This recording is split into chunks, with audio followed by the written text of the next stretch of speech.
Shall we all rise?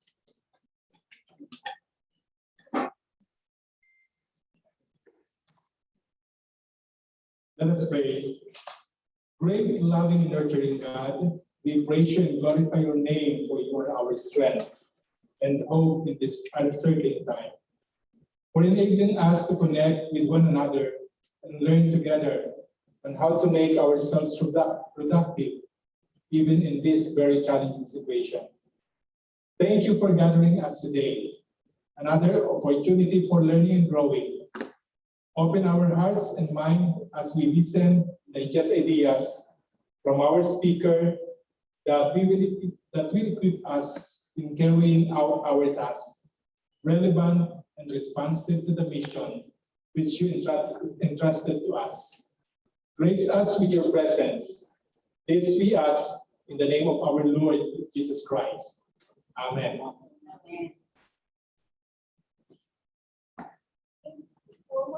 You may now all be seated.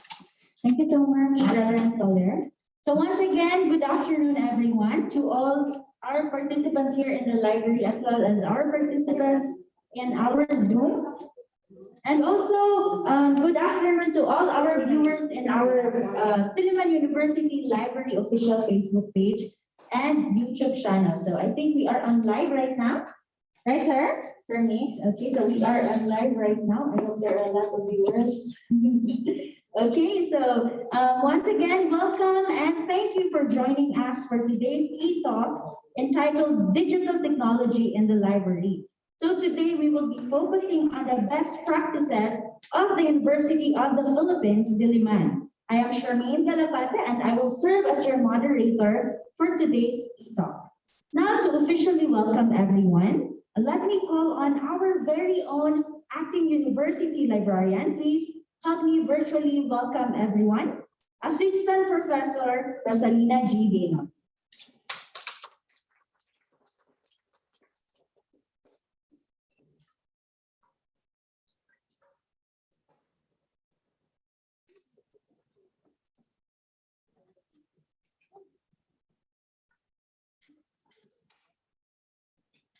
Ladies and gentlemen, good afternoon. Welcome to this webinar on digital technology in the library, the best practices of the University of the Philippines. Stephen Covey, in his book, The 7 Habits of Highly Effective People, and I quote, sets the foundation of professional effectiveness, increasing productivity, restoring balance, and developing greater maturity and responsibility. Welcome to another learning moment. Together, we can share this knowledge, which will enrich our skills for effective and efficient library service. As library personnel and those joining us in social media, we are all aware that learning is not automatic, spontaneous, or even a simple human response when we provide library services. Thus, this webinar is timely as we start the new school year. We need to develop our skills to make us more competent in providing library services to our clients. To my colleagues, welcome to another opportunity to learn in our university library's academic life. I sincerely hope that the discussion in this webinar and the information shared can be applied effectively in our workplace. May your hard work continue to bear fruits and lead to more initiatives that will satisfy our library customers. Thank you. For that warm welcome, as well as the words of inspiration, no? Na maka-encourage ko mga message ni Ma'am Dina. Okay, so now are you all excited for the e-talk? Is somebody excited? Who's excited right now? All of us. Ako personally, I'm so excited to listen to the lecture of our guest speaker for today, no? Because I believe na this will be a big help na sa ato for the library personnel. Anyways, I'm also sure that all of us are pretty excited as well.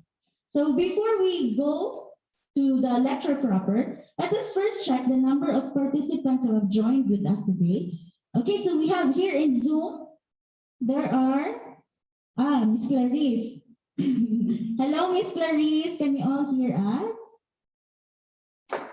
Hello, good afternoon. Hello. Okay, so in our Facebook Live, we have 2 viewers for us of now, but don't worry mo. 3, nagka-level up with siya.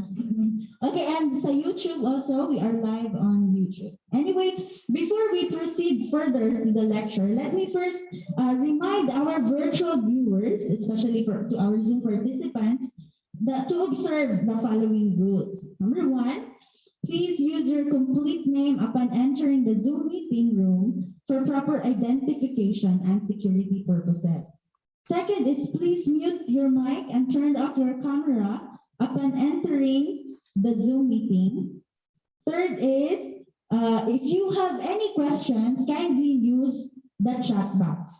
So the participants are encouraged to ask questions. However, it will be entertained after the presentation of the speaker. So I hope we are all guided during the whole talk. So now this time, allow me to introduce to you our resource speaker. Okay. So our speaker for today is an information technology specialist and a professional librarian. He specializes in database design, web development, digital preservation, digital repositories, integrated library systems, and other IT applications in library. He serves as a university librarian of UP Diliman from 2014 to 2020, and prior to this appointment, he was the IT head of the UP Diliman University Library for more than 14 years. So recently, he was reappointed as head of the IT division in the same office. He was a senior lecturer at the UP School of Library and Information Studies, where he handled graduate courses such as programming and database structures in LIS and digital libraries. He is well recognized in the profession for his expertise and notable contributions in the areas of the library automation, digitization, and digital preservation. So currently, he is pursuing his doctoral studies in information technology at De La Salle University, Manila. So ladies and gentlemen, with great pleasure to introduce to you this afternoon, our speaker. Please help me virtually welcome everyone, Mr. Chito and Angeles. Thank you for that wonderful introduction. And good afternoon, everyone. I hope you can hear me loud and clear. So yeah, it's really nice to be here, although virtually. Medyo, I've not been to Silliman University for a long time, but I was there many years back when I also delivered a lecture in one of the seminars. So most likely the library is so much different now compared to before. And I'm glad to see that you are gathered there at the library right now. Well, in our library, we have not been able to go back to reporting physically. So mostly we are working at home at the moment. And it's a good thing that we have this technology that enables us to communicate and telecommute, work from home or work from anywhere. So again, thank you so much for inviting me here to share with you some of our experiences in or with regards to digital technologies in libraries. Yeah, let me just share with you my slide.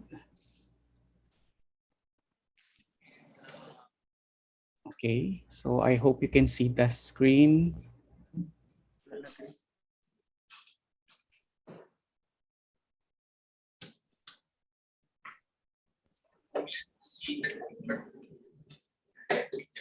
Okay, so if you cannot hear me, so please alert me immediately, or if you cannot see the slides.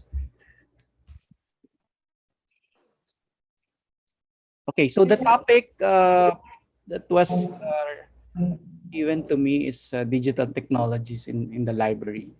And specifically, I'll be discussing the best practices of UP Diliman University Library. And partly, I'll be mentioning some of our experiences in implementing information technologies in the other UP constituent universities. So as you know, we are a multi-campus university. We have 8 constituent universities in about 17 campuses all over the country. So when it comes to library technology, usually we um, share what we have in Diliman with the other UP constituent universities. Okay, but most of the slides that I prepared will uh, focus on the experience of Diliman. So when we talk about digital technology, usually it will cover different aspects. Primarily the infrastructure, which includes the facilities and equipment. And of course, the resources, digital resources to be specific.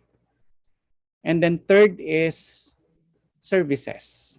Okay, services that we provide specifically using the web or the internet as a medium. So to start with, I'll be discussing digitization and digital preservation technologies. I'm sure you have been doing this already in your libraries, if I'm not mistaken. So I will not be discussing the process or how it's done, but more on what we have implemented so far and our experiences in developing digitization program and digital preservation programs for the past 10 years or more. So, um, okay, so our digitization services actually started way back 2008. We started doing in-house digitization.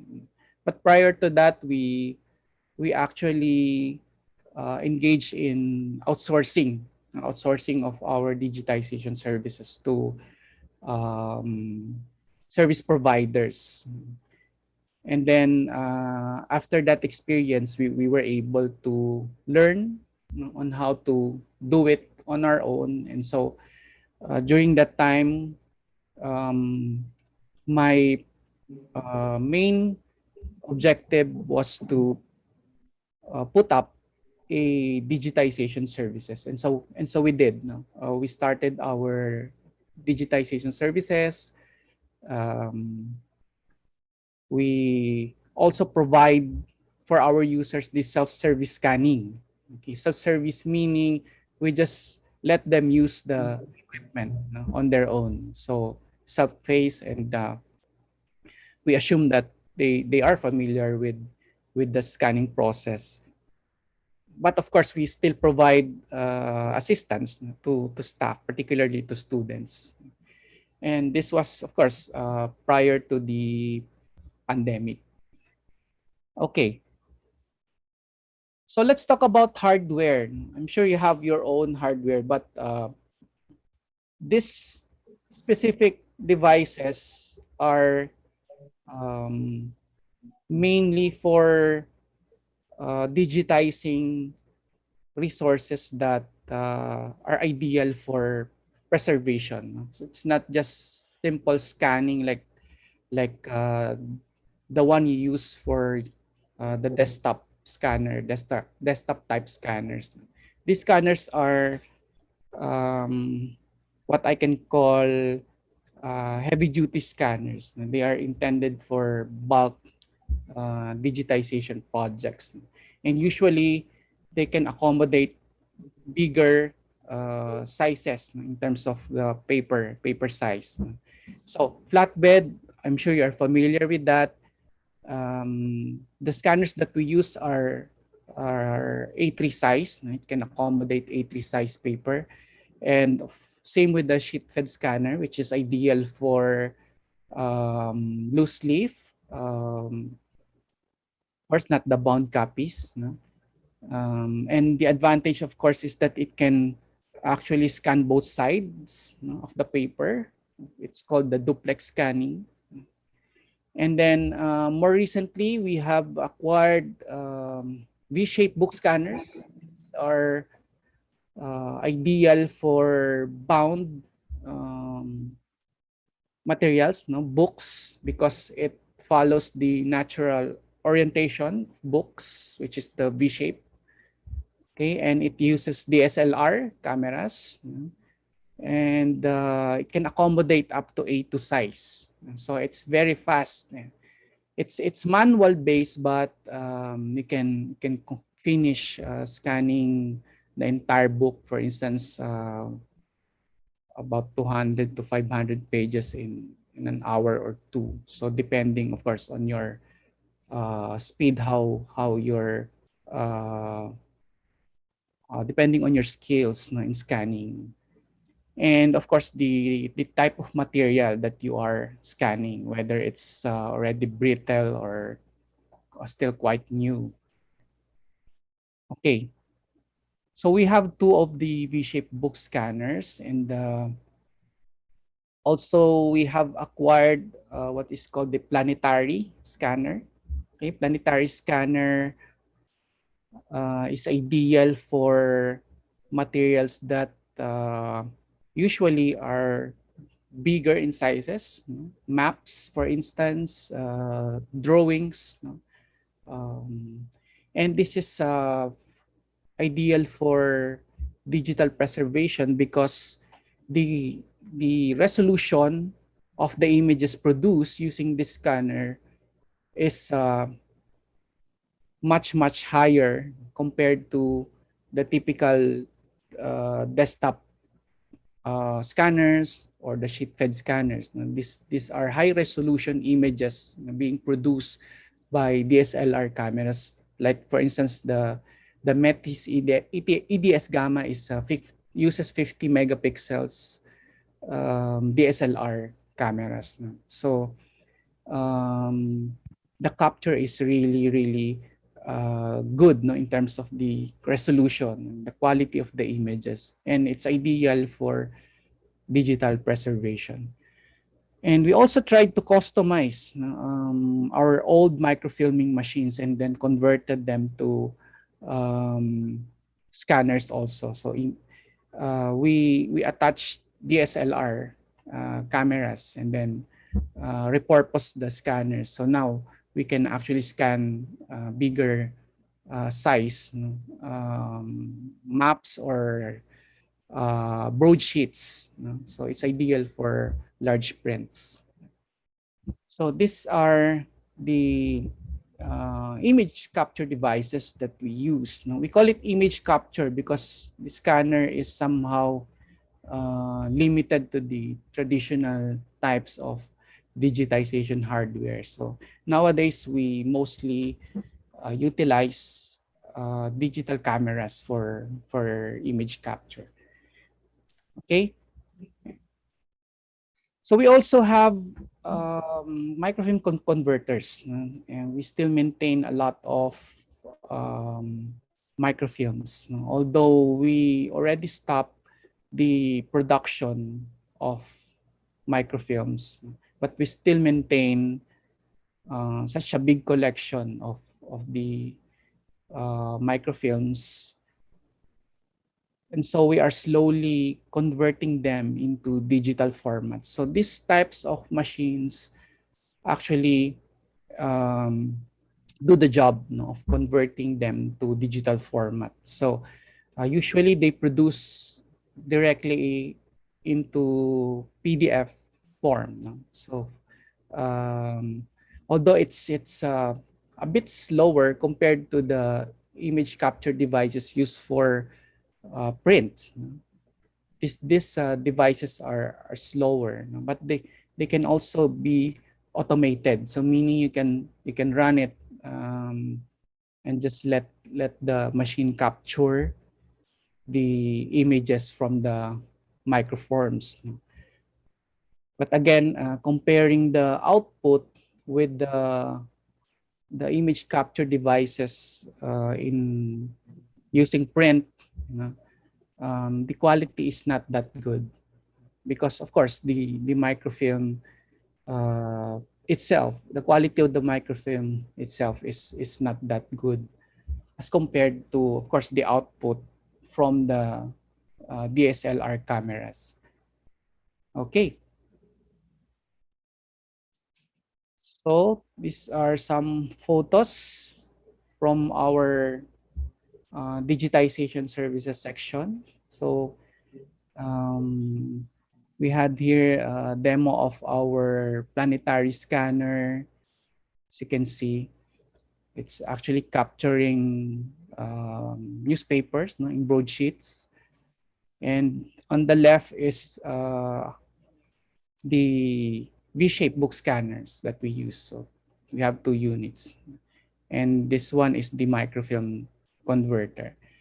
So we have more on located in the other areas. But unfortunately, at the moment, we have transferred our office temporarily because the main library building is undergoing renovation for the entire building. So we have to move out all our equipment. Of course, the collection and our offices have been transferred to different buildings on campus. No? So the construction or renovation activity is somehow taking longer than expected, especially now that we are in the ECQ or MECQ.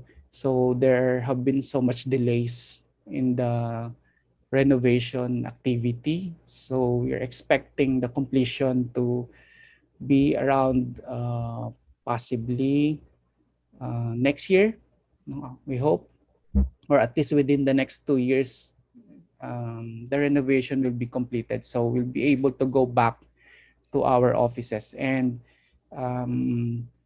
once we have completed the renovation, we will be occupying a bigger space. No? So we have proposed a bigger space for our digitization services because we expanded actually during my term as university librarian. I was able to propose an expansion of the digitization services. So that's why we have acquired a lot of equipment and we have increased the number of personnel doing the digitization work.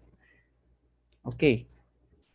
So let's go to digital storage. One component of the digital preservation, of course, is to provide storage solutions. It's very important to be able to maintain the digital objects produced using digitization, as well as those that are what we call born digital, those that are produced using computer applications. So we also archive them or preserve them digitally, or they are already in digital form. So we preserve them in storage devices so that they could be accessed, even after so many years. So that's the idea with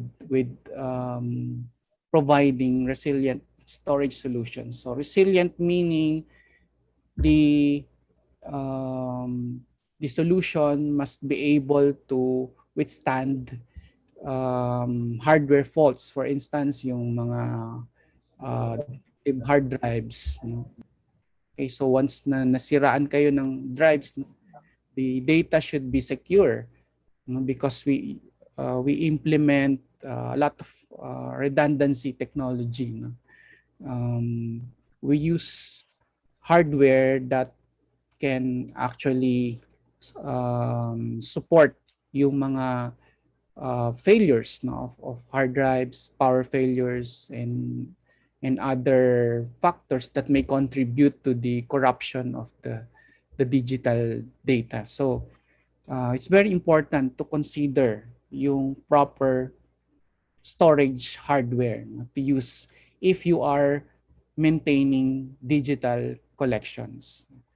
Okay, so for instance, we maintain network attached storage. So we have several kinds of network attached storage and in different sizes. No? And most of them are expandable. So usually when we acquire, we don't maximize the capacity of the NAS. So usually, for instance, if we have 16 drives maximum, so we just occupy 8, at the moment. So we still have room for expansion. So once the number of digital files have increased and that the size, must increase, so you will need to expand your storage devices by simply adding more drives to it, or of course acquiring additional storage devices. So we also try to duplicate, or copy, files in different storage devices. So we maintain at least 2 copies, but it's ideal actually to have 3. And also to maintain copies in different locations. So just in case of, for instance, incidents like floods or fire, so you still have a way to recover from loss if your storage are distributed, and not located in just one physical location. Okay, so we also maintain storage area networks. So these types of storage devices are compared to the NAS, which is connected to the network. This one is connected via fiber optic connections, fiber optic lines. Although we have quite old models already, so we have acquired, for instance, the EMC back in 2008, so more than 10 years na siya, but these are enterprise grade storage devices, and until now, they are still working, they are still operational, and that's the good thing, because the integrity is important, so that it could withstand heavy use, and of course even after so many years the data remains intact. Okay, so also we have the Apple Xserve, which is also quite old, and the capacities of these devices are not very big compared to the more modern storage hardware that we have acquired recently. Okay, and then an important option right now is to explore the cloud storage facility. The cloud storage is a actually a good alternative, or not an alternative, but a secondary, we'll call it secondary storage solution, no? Sort of a backup, no, for your important digital objects. Because the storage hardware that you keep, no, or maintain, definitely meron silang lifespan. No? So you have to be familiar with the lifespan. So usually 3 to 5 years, they would be good. No? After that, depending on, of course, the hardware, you might experience some data corruption or faulty hard drives. No? And so you cannot rely 100% on the physical hardware. So you have to have a secondary backup, and the ideal solution is to go into cloud storage, at least for your important digital files, that you want to secure in case of a hardware fault, or in case of natural disasters like flood, fire, or earthquake. This is our somehow last resort, to restore from our lost digital collections.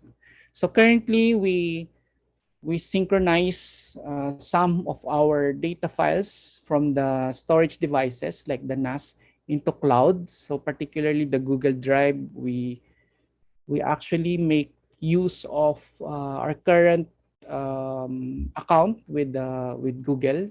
So I think the Google Suite, we were provided with at least 13 terabytes per user.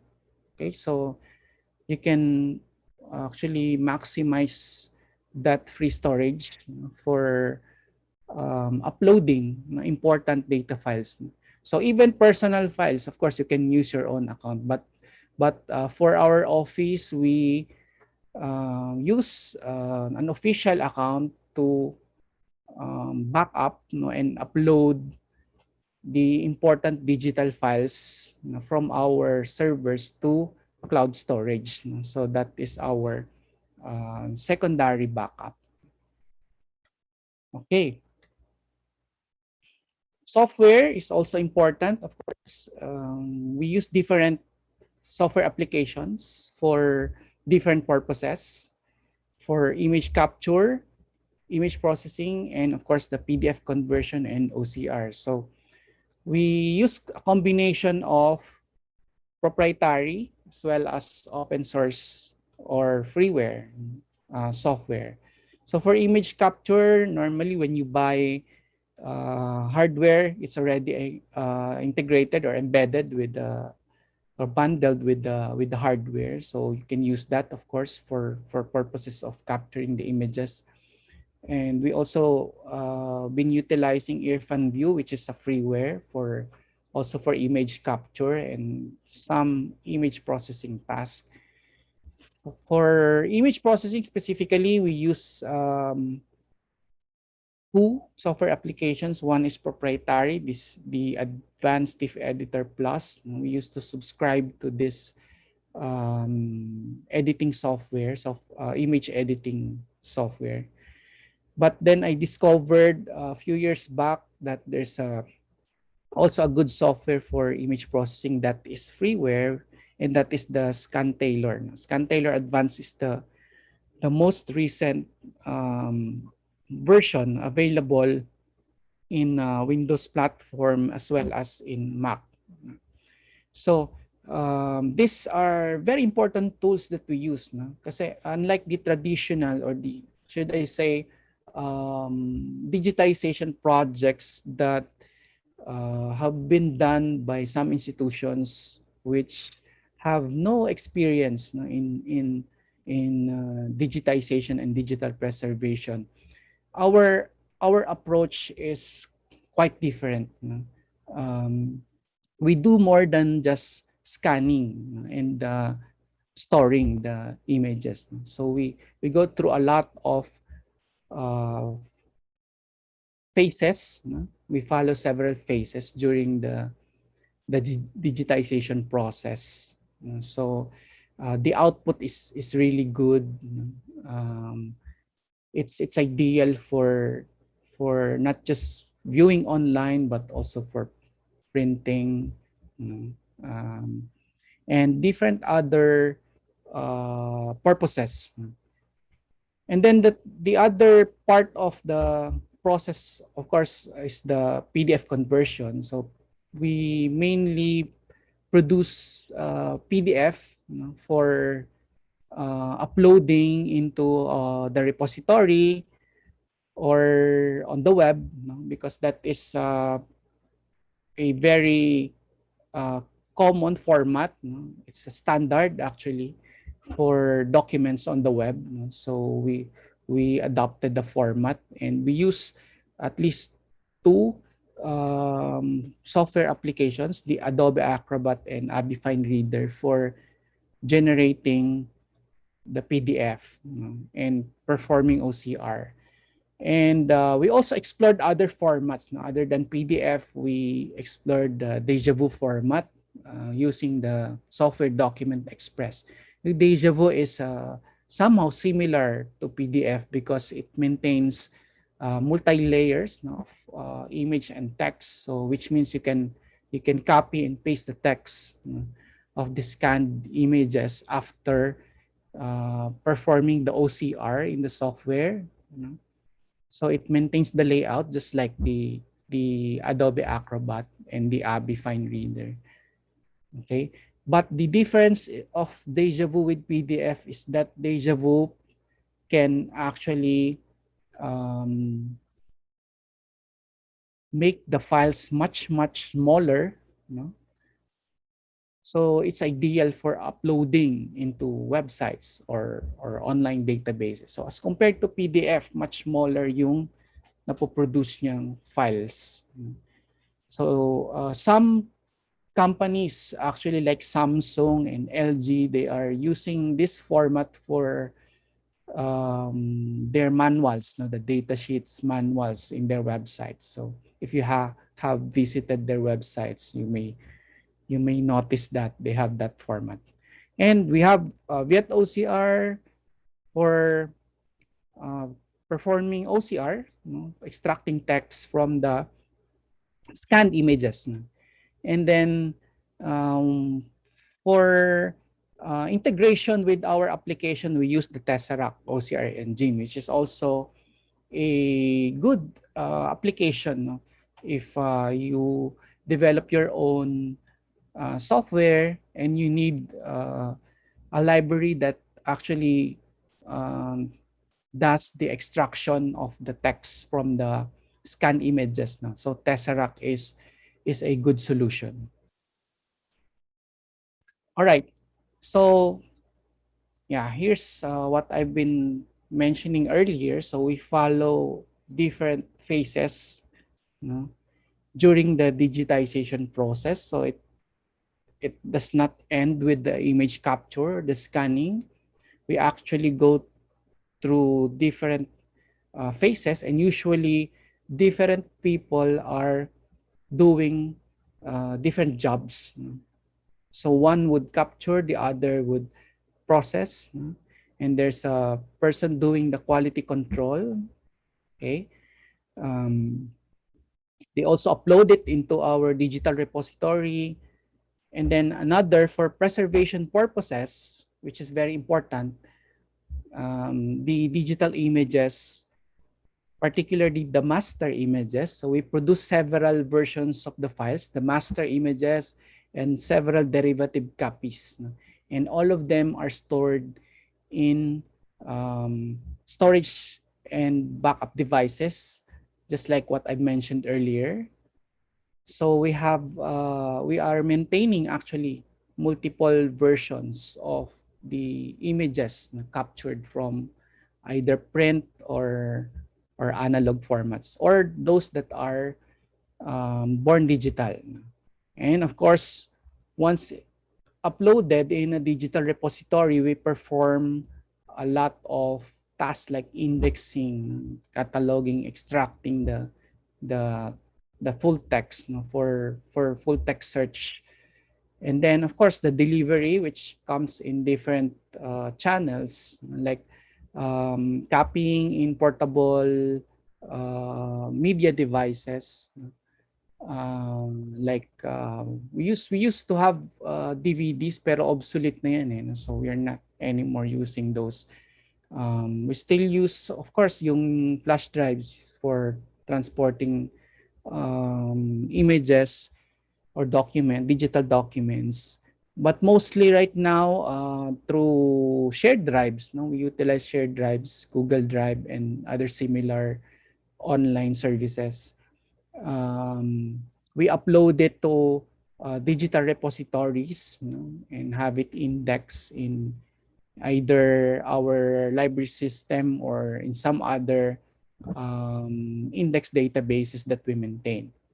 Okay, so yeah, we undergo several processes during the digitization. So it's not really that simple, unlike those that are doing digitization without the proper knowledge or experience.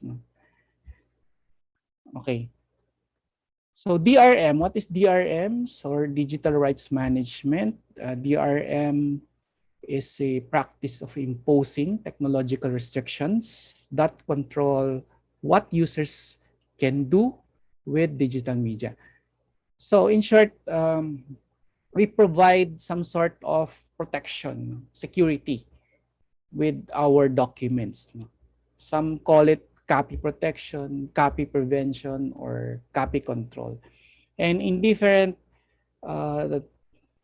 digital objects, there are different techniques used, but I will not be discussing them. I'll be focusing more on what is being done on ebooks, for instance, or the digital copies produced from scanning, or those that were produced using application software, the born digital files.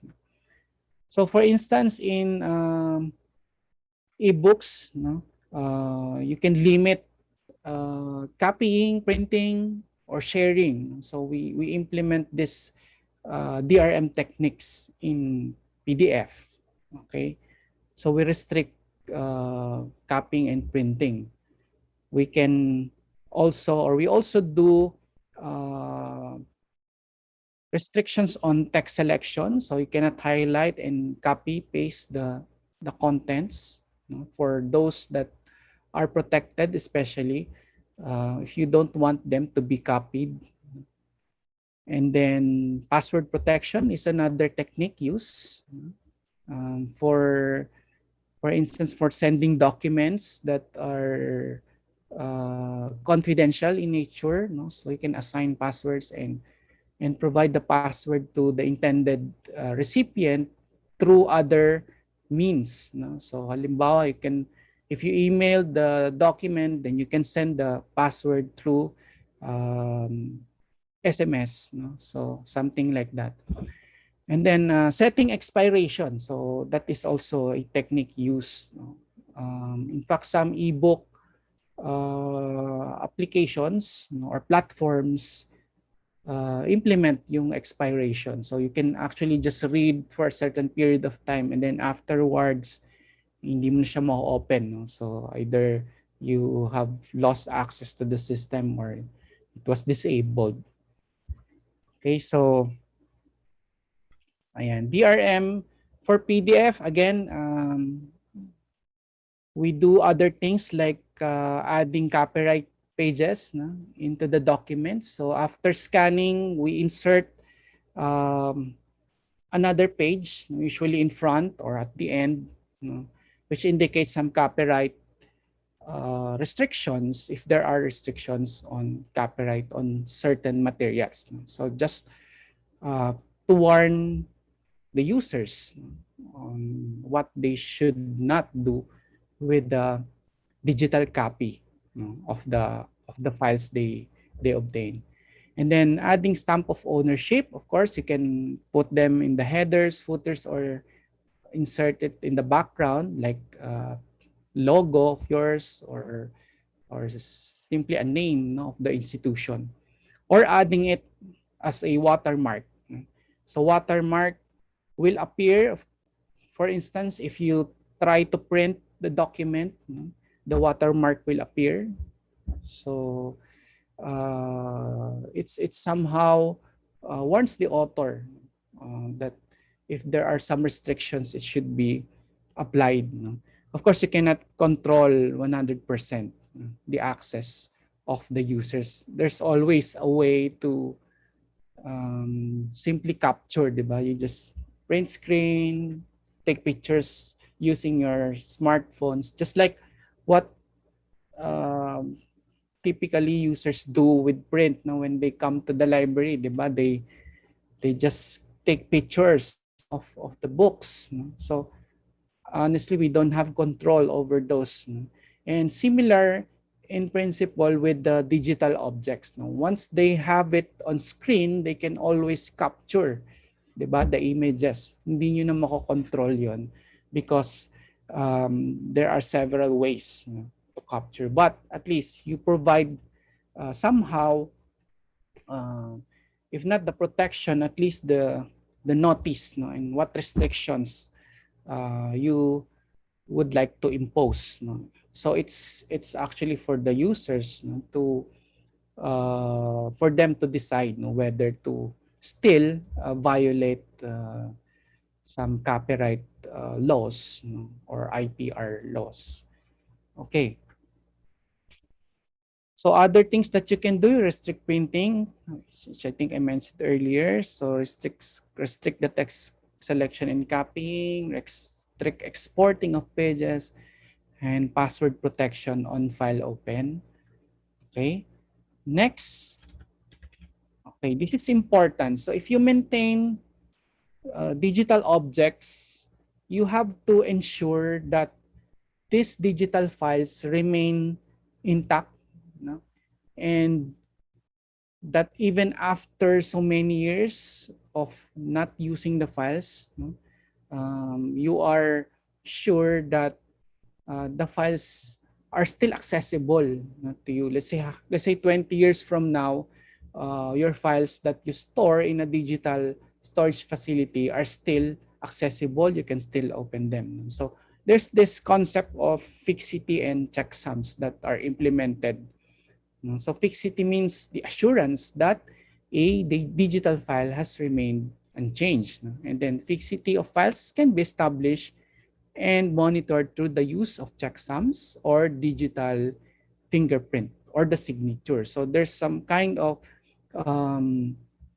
fingerprint, no, or it's actually a combination of characters that identifies a digital file uniquely and ensures the integrity of the content of the digital file. So, for instance, if something happens to the file, it becomes corrupted, no?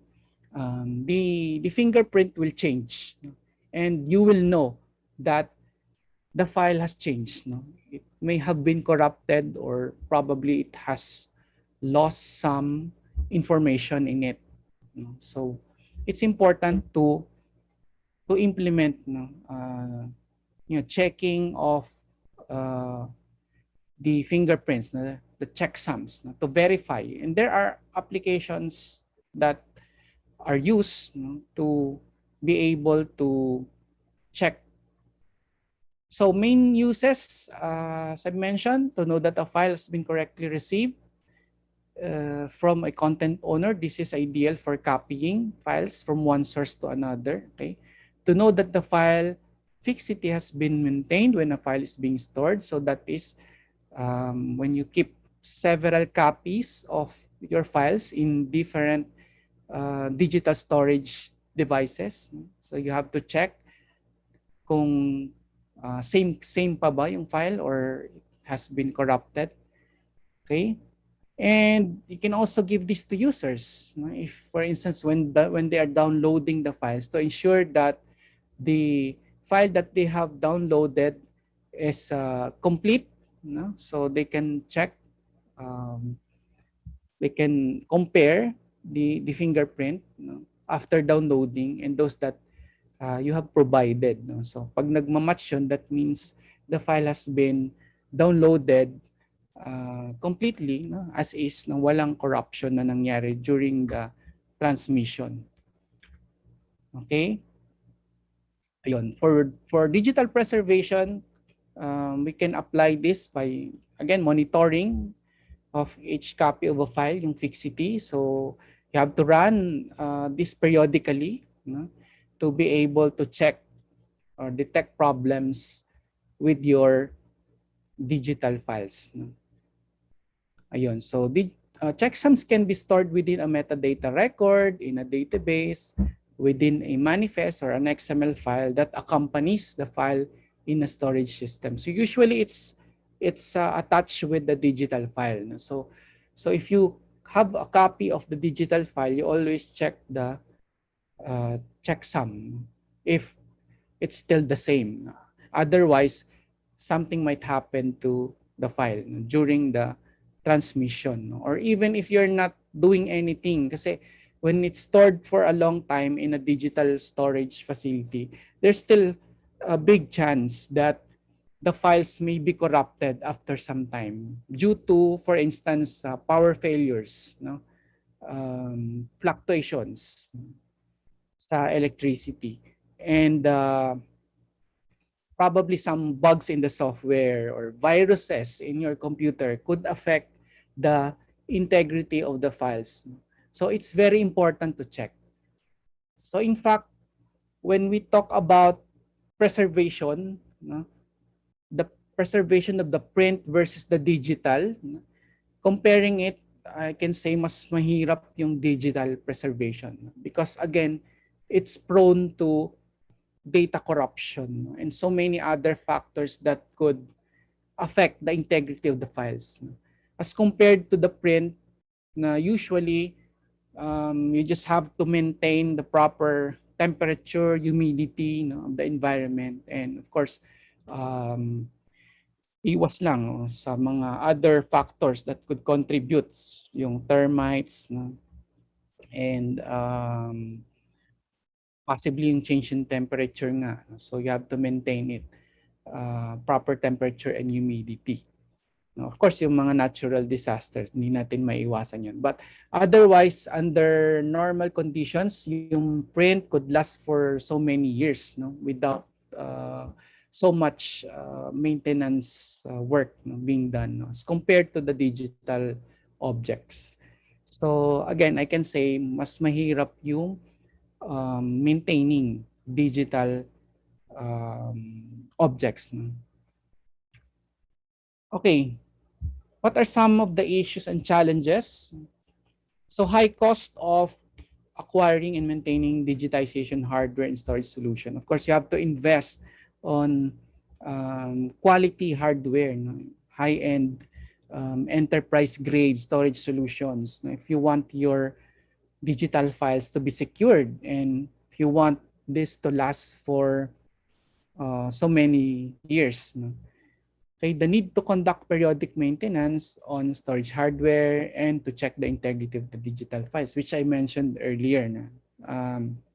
You have to perform yung checking of yung checksums, no? The Fixity, to ensure that the integrity of the digital files in your storage devices.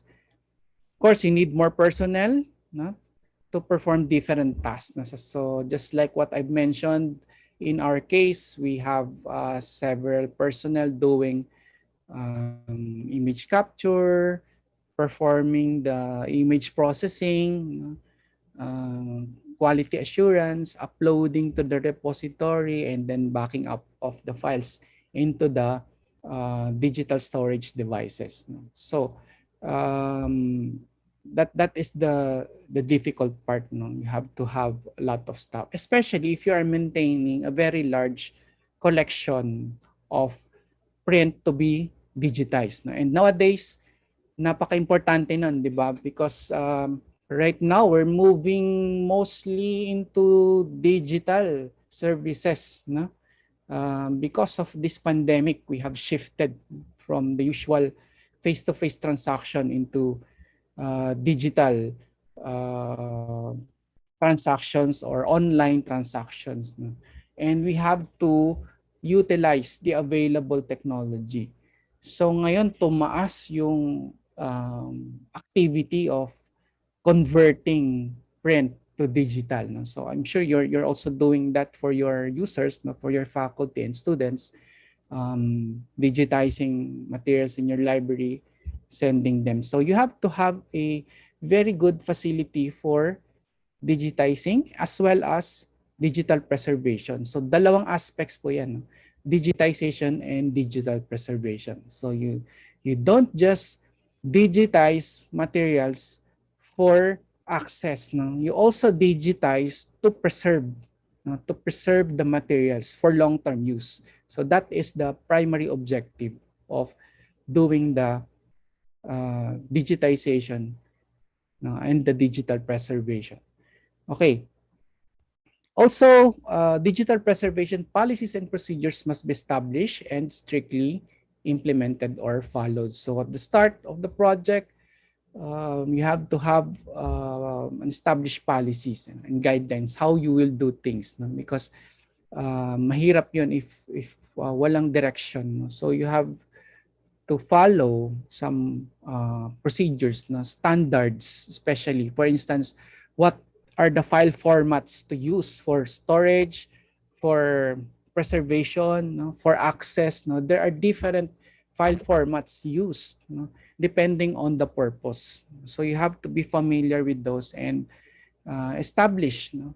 The policies of the library, no? On producing digital objects and maintaining them in your storage facility. Okay, best practices. So this is what I can share with you. Storage devices must be monitored. It's important, no, that you do refreshing. Refreshing meaning migration from one storage hardware to another or storage media to another.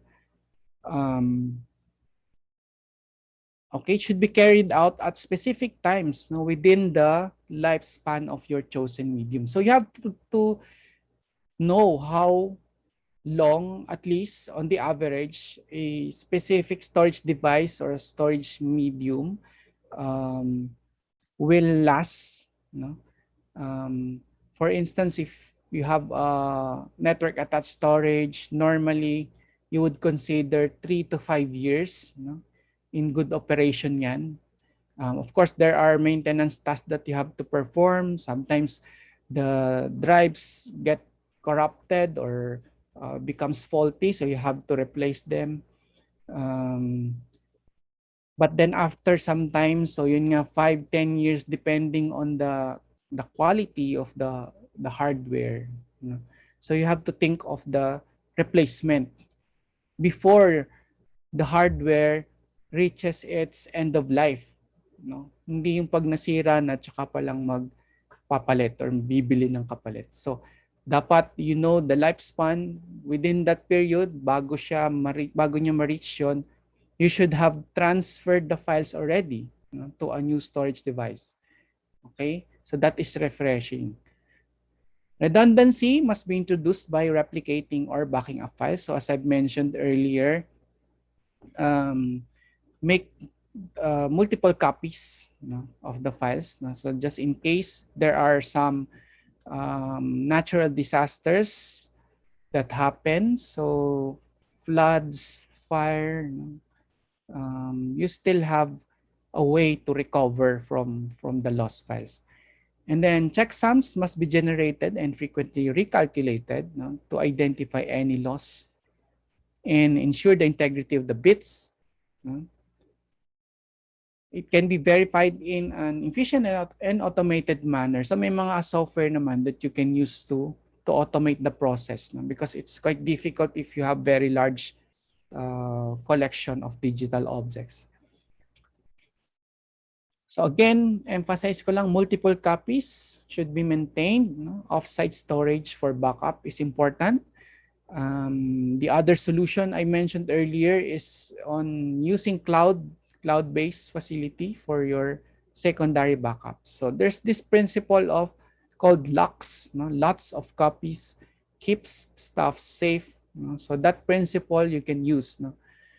Make sure you have multiple copies in different locations. Okay, and then institutional disaster plan should be comprehensive. So what you need to do just in case of a disaster. So you should have established a procedure. And then environmental conditions should be stable, and any fluctuations in temperature or humidity should be avoided.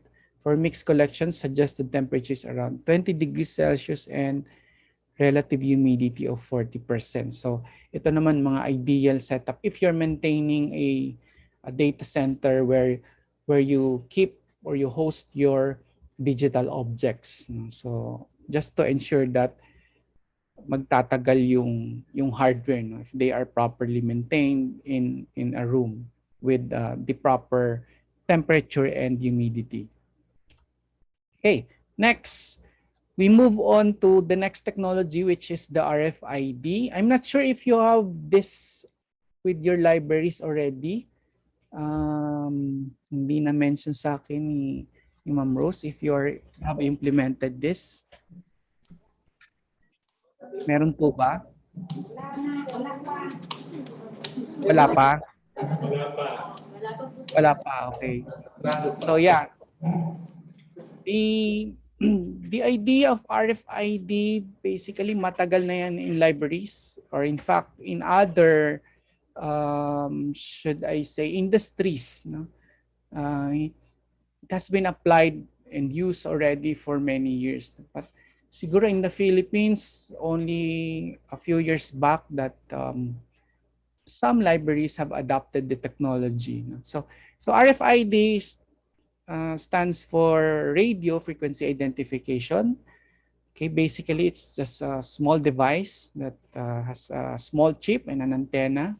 Okay, so together they are called the transponder and the RFID tag. So yung RFID tag, marami kayong makikita niyan. In fact, yung mga IDs natin ngayon, meron na silang mga RFID tags. And yung mga sasakyan, di ba, they are using already, no, for automobiles. The government has required the use of the RFID. And then okay, for ano naman, for books, no, so this can be used to track, no, the location of a particular material.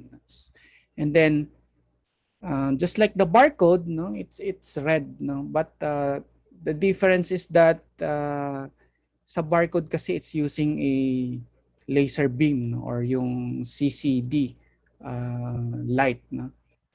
But this one is different, no. Ayun, so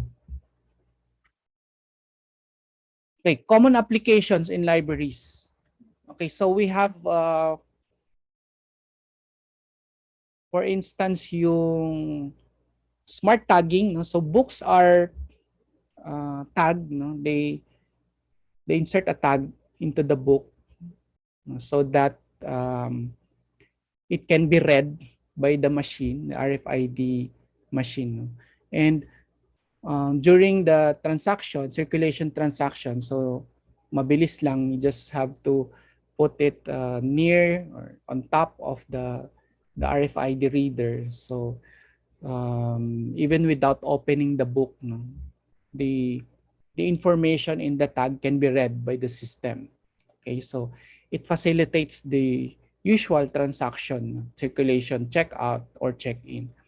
And then with RFID, you can also use a self-service kiosk like this, no? Return station, yung book returns, barrier gates, detection system for security, and for inventory. So isa-isayin natin yon. Okay, here is a screenshot of what we have for UP in one of our sections, specifically the Filipiniana. So we have implemented the RFID starting in 2014, if I'm not mistaken. So this is one of my projects. This one is a security gate. So similar to the electromagnetic technology, maybe you have that, yung EM strips, no? You use the EM strips. So basically it's the same. The RFID detects, no? Books that are not properly checked out, no? So it triggers an alarm, no, in the gate. And then one additional feature is that it can count actually the passage of people, no, passing through the security gates. So before, yung traditional libraries, they assign personnel, di ba, in the entrance of reading areas, and they usually manually count, no, how many people are entering the specific reading room. So at least with this one, may counter siya, it can actually count, especially if you have gates, no, that can monitor specifically kung sino yung pumapasok. So I will show you another image later. Okay, the other one I mentioned is the circulation desk type staff workstation, where the books are checked out or checked in by the staff, no. But because right now I'm sure you have limited transactions with your users, so especially yung physical or face-to-face transactions, so we're trying to minimize those, no. Particularly when we go back to the normal, so maybe it's a new normal, so it's not ideal, no. So hindi na siguro yung mga transactions facilitated by librarians. So ito pa, isang application is the handheld device, no, used for inventory. Okay, so it's portable, no, wireless, so you just scan, move around the shelves, no. In fact, kahit mga less than 1 meter siguro distance, it can read, no, the books, depending of course on the power of the machine. It's able to complete inventory in a very short period. It can search for specific book on a shelf. Halimbawa, problem natin yung nawawala yung libro kasi tinago pala ng user, no, in some location. Most likely you have experienced that, sinisilid sa kung saang area. So with RFID, if you're missing something, you can search for the specific book, no, and the device will alarm, no, habang papalapit kayo dun sa material, no. Lumalakas yung alarm niya. So you will know more or less where the physical material is hidden, if it's hidden somewhere in your bookshelves. And yeah, it generates report to identify lost or misshelved items. So that's important. So some items may have been misshelved, and then some items may be lost, no. So through this machine, you'll be able to identify those. And again, importance niya is the speed, no. In our experience, we conducted inventory manually for siguro 2 months, no, with 4 people, no, 4 to 5 people doing the inventory for 2 months. That's about mga 90 siguro, 90 to 100,000 collections, no. And it was done in 2 months. But with RFID, we only completed the inventory with only 2 personnel, no, in just 1 week. Okay? 1 week lang, no?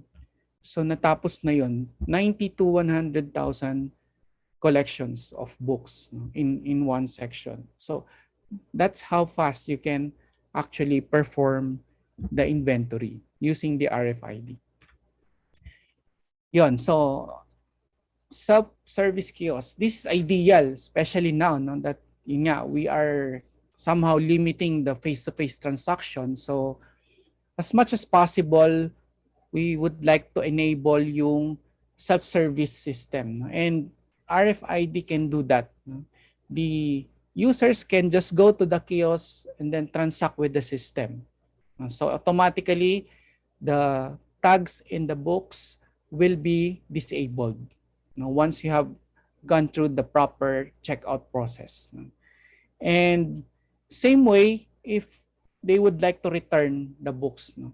Although yung returning may not be fully automated, of course, because when you return the books, you have to put it somewhere like a drop box maybe after checking in. So there's still a manual process for the staff to pick up.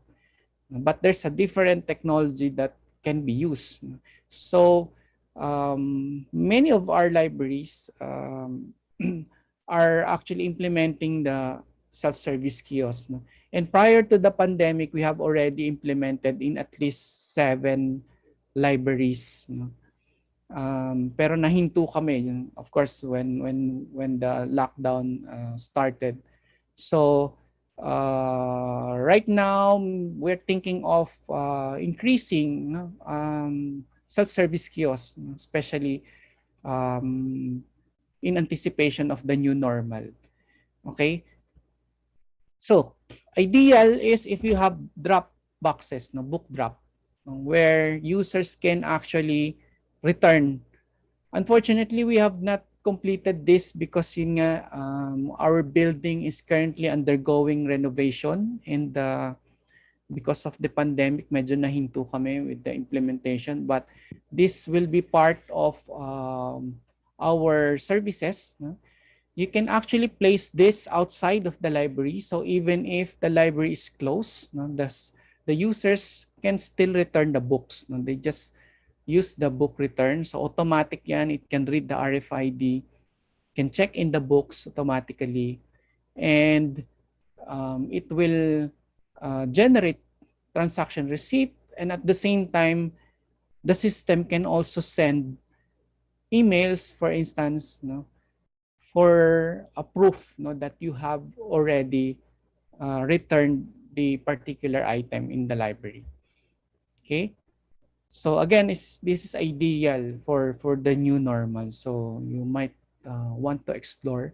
In fact, I saw some libraries abroad, even in the parking areas, they install mga book drops. So para siyang drive-thru lang. So drive-thru terminal, they just return without going down the car.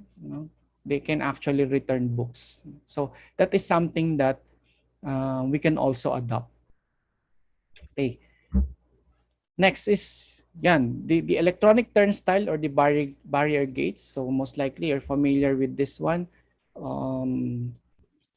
This is a form of a gate, which allows one person to pass at a time. So again, you have to use your ID, an RFID card to tap or swipe so that the information may be read and then determine if you are authorized to enter a certain area or a reading room.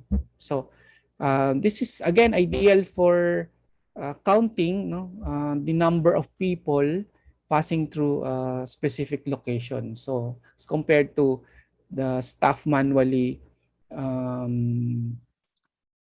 listing down every person that is coming in. So yeah, it can actually help a lot. And again, ideal for our situation right now, na wala ng personnel in the entrance of the reading rooms. So we have to think of how we could automate those, yung mga ganong services. Okay, so of course, there are issues and challenges in implementing the technology. First, syempre, the high cost of the RFID system and then the tags. But it will depend, of course, on the number of collections you have. Syempre, yung number of tags, one tag per book. And I'm not sure what is the current price of the tag right now, but I think it has somehow reduced na, decreased based on the recent acquisitions that we had. Marami na rin kasing vendors. No? And then the tagging takes time. Again, depende sa dami ng collection. If you have 100,000 books, then it definitely would take time. Okay. We tried to time how long it would take to put the tag, no, into the book, and on the average it's about 20 seconds per book. So, and then another issue is the integration with the existing ILS. No? The RFID system must be compatible with your existing integrated library system. So, kailangan mag-usap sila. And there's a standard that is used in communicating, you know, between the RFID system and your integrated library system. And that is called the SIP2, no, protocol. But there are other ways naman to integrate, no, the RFID system with your ILS, depending, of course, on the technology that you are using. And again, compatibility of RFID systems between different vendors, that is a big problem that we encountered. No?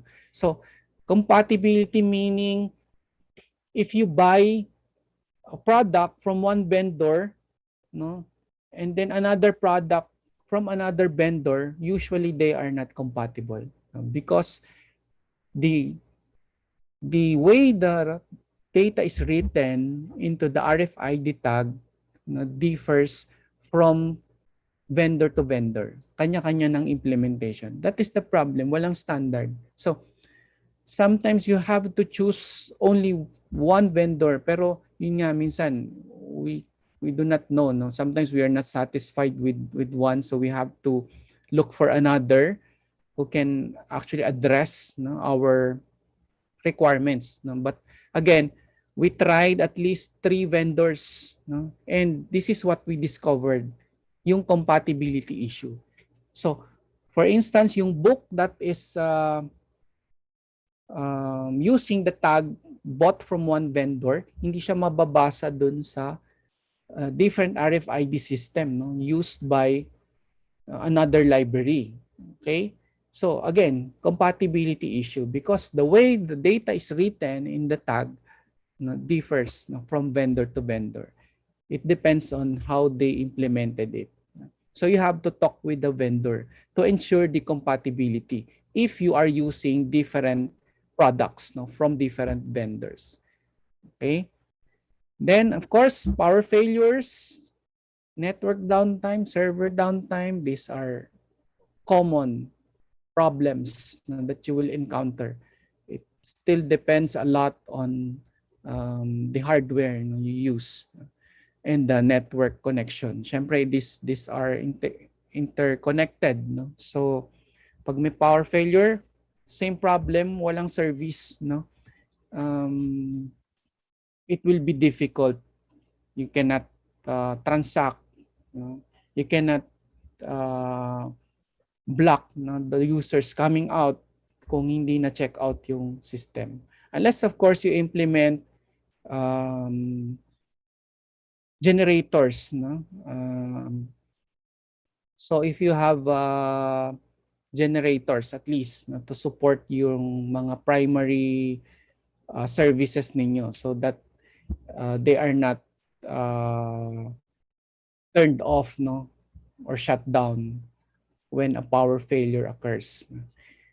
Okay, some of the best practices.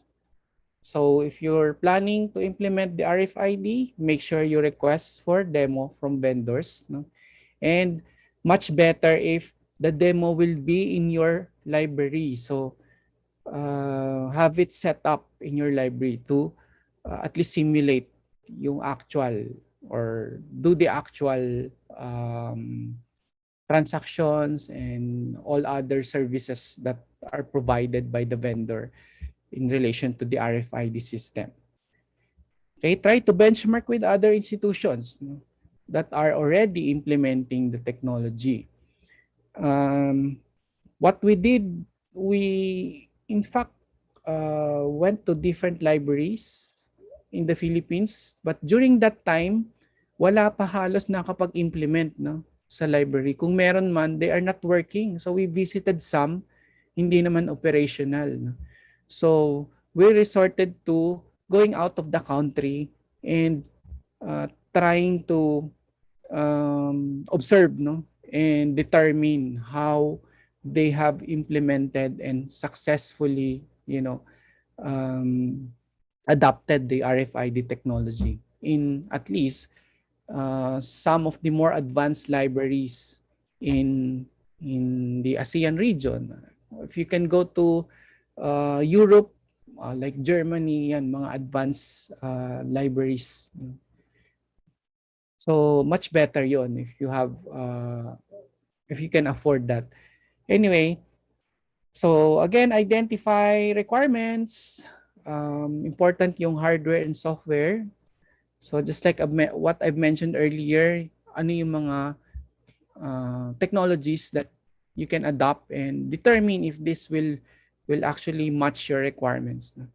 So indicate performance requirements more than the technical requirements. So ano yung kailangan nyo talaga? What is it that you want? Um, less on the technical aspects, but more on the process, how you do it. So to determine if the technology will actually match your requirements. Okay, cost implications, of course. At the minimum, yung cost will cover the tags depending on the number of collections that you have. You need the security gate, of course. The RFID reader for circulation station, and for tagging, you need this for tagging the books and registering it to your system. And then inventory and stock taking device. No? If you wish to do your inventory more efficiently and of course with minimal time. Okay. So for libraries, specific, no, library system specific, na-mention ko na earlier that it must be SIP2 compliant, your ILS, to be able to communicate with the RFID system. So you have to find out kung SIP2 compliant pa. I think you're using, ano nga ba yung system nyo?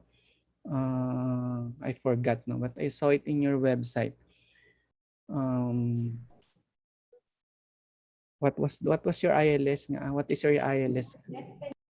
Destiny, right, Destiny. So yun. I'm not sure of Destiny, but I think it is SIP2 compliant, no? So kasi it's been used abroad naman, pero I'm not sure of the versions, no? Kasi right now we're moving into a new generation of library systems, eh. Yung ILS parang it's the classic traditional, no? Hindi na yan ang trend, eh. We're moving into a new generation of library system. So pa-obsolete na yung ILS. Anyway, so barcode system already in place. So I hope you're already you have already implemented the barcode.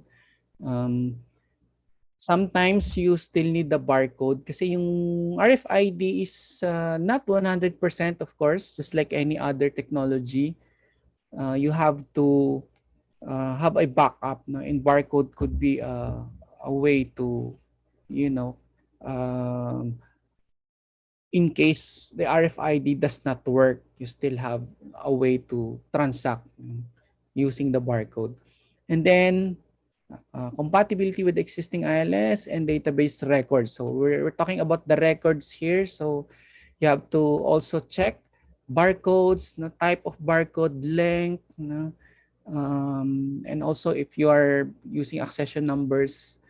We had issues kasi dito for instance yung length hindi consistent. So you have to determine those if they will work, no? Or if not, you have to make some adjustments. And then time is an important factor because yun nga, it will take you some time to complete the tagging of the materials, no? It's very time consuming if you have a large collection. So either you close the library, you hire more people to help in tagging, prioritize only the materials which are in the active collection. So ito yung ginawa namin. For some of our sections, we have to prioritize na lang yung nasa active circulation. And then later, yung mga nasa stocks or those that are not that being used that much. Okay. On the technical aspects, okay, the architecture. So maybe your IT staff would be interested in knowing how the system is actually implemented, its architecture. Does it communicate directly with the ILS or does it have a separate server which serves as a something like a middleman that controls the connection between the two systems? Okay? Is a new software and interface going to be used, no? Or pwede na yung existing ILS nyo? So these are what we encountered, no, when implementing different systems. Some they provide different interface for circulation. Some service providers, you can actually use your own library system. So walang additional learning, no, in that case. Unlike if they will provide another application for the circulation. And then technical support from vendor, that's very important. You should have technical support, especially located within the country para hindi mahirap when you need to contact them and they need to come personally to visit. Okay, warranty and level and duration of technical support. So usually 1 year after, then you will need to pay for maintenance costs and updates. So you have to know how much would that cost you. Also, the willingness of the vendor to customize the system to meet your needs. So maraming aspects sometimes that you have to adjust in your system or their system, no, to be able to make your system integrated or to make the integration work. And then staff training is important. So you need to update, of course, the skills of the staff. They have to be familiar with the new system. And integration with existing system. If, for instance, you need to integrate with the patron or the student database, which could be located in another office. Like in our case, sa registrar's office yung records of the students and their status. So we have to communicate with them and also develop the application to integrate, no, and retrieve the information required. So that is something to think about. Okay. So yon, that's for the RFID. We now move on to subscribe e-resources. I hope I still have more time. Okay. So I'm not going to discuss the individual subscription that we have. Basically, it's just an overview because I'm sure you have your own subscriptions, no, to electronic resources or services. For Diliman, we started in 2001, no, subscribing to electronic resources. And then at present, UPD subscribes to more than 90 major databases. Napakadami niyan. At present, actually, especially last year, no, because of the pandemic, lalong nag-increase. No? 2 years ago, we have more than 60 and now we have more than 90. So we have increased a lot. And also, of course, we have increased the subscription budget. No? But we're thankful to the university administration for supporting our requirements. No? We've been spending more than 100 million for subscriptions alone, no, for a year because of the very expensive cost, no, of subscribing to these resources. Okay, so ayan, we have 90 major databases and about 20 databases are UP system subscription. So during the last year of my term, I was able to propose for subscription of multidisciplinary databases for the entire UP system. So hindi lang po sa Diliman, we have actually acquired for all the other CUs. No? So because some of our CUs are somehow disadvantaged in a way because mas maliit sila and we are bigger. We are able to get more funds, and of course we have other sources. No? So that's why we propose for subscription for the entire UP system, and we were able to get a lot. No? Actually, from last year, from about 12, ngayon 20 na yung aming subscription shared for the entire UP system. And we usually categorize, no, according to whether they are Filipiniana, multidisciplinary, international, multidisciplinary. And then we have some in the arts and sciences, management and economics, science and technology, engineering, and then social sciences and law. Okay, and here are some of the ebook subscriptions. So we have over 210,000 ebook titles in more than 20 databases and over 1,300 titles of Filipiniana thesis and dissertations, no, from ProQuest. And here are some of the multidisciplinary databases that we have. So yan, academic search complete, Springer, ebook education, Cambridge, Vital Source, Gale, McGraw-Hill, Science Direct ebooks, Wiley Online, and many other multidisciplinary databases. So we also classified, as I mentioned, according to whether they are Filipiniana or multidisciplinary, under science and technology discipline, arts and humanities, and social science and law. No? So there are a lot of resources that we have subscribed to. And of course, these are very important for to support the research needs and the teaching requirements and learning needs of our users. So we also have other tools like Labster, which is Labster is the world's leading provider of virtual science labs. No? So we also have this platform for virtual laboratories.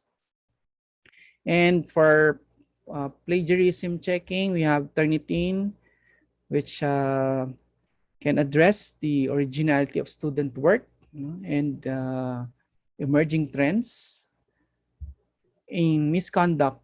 Okay, so in terms of citation tools, we have Web of Science, Scopus. No, these are the two of largest citation databases covering multiple disciplines, and I think we also have subscription to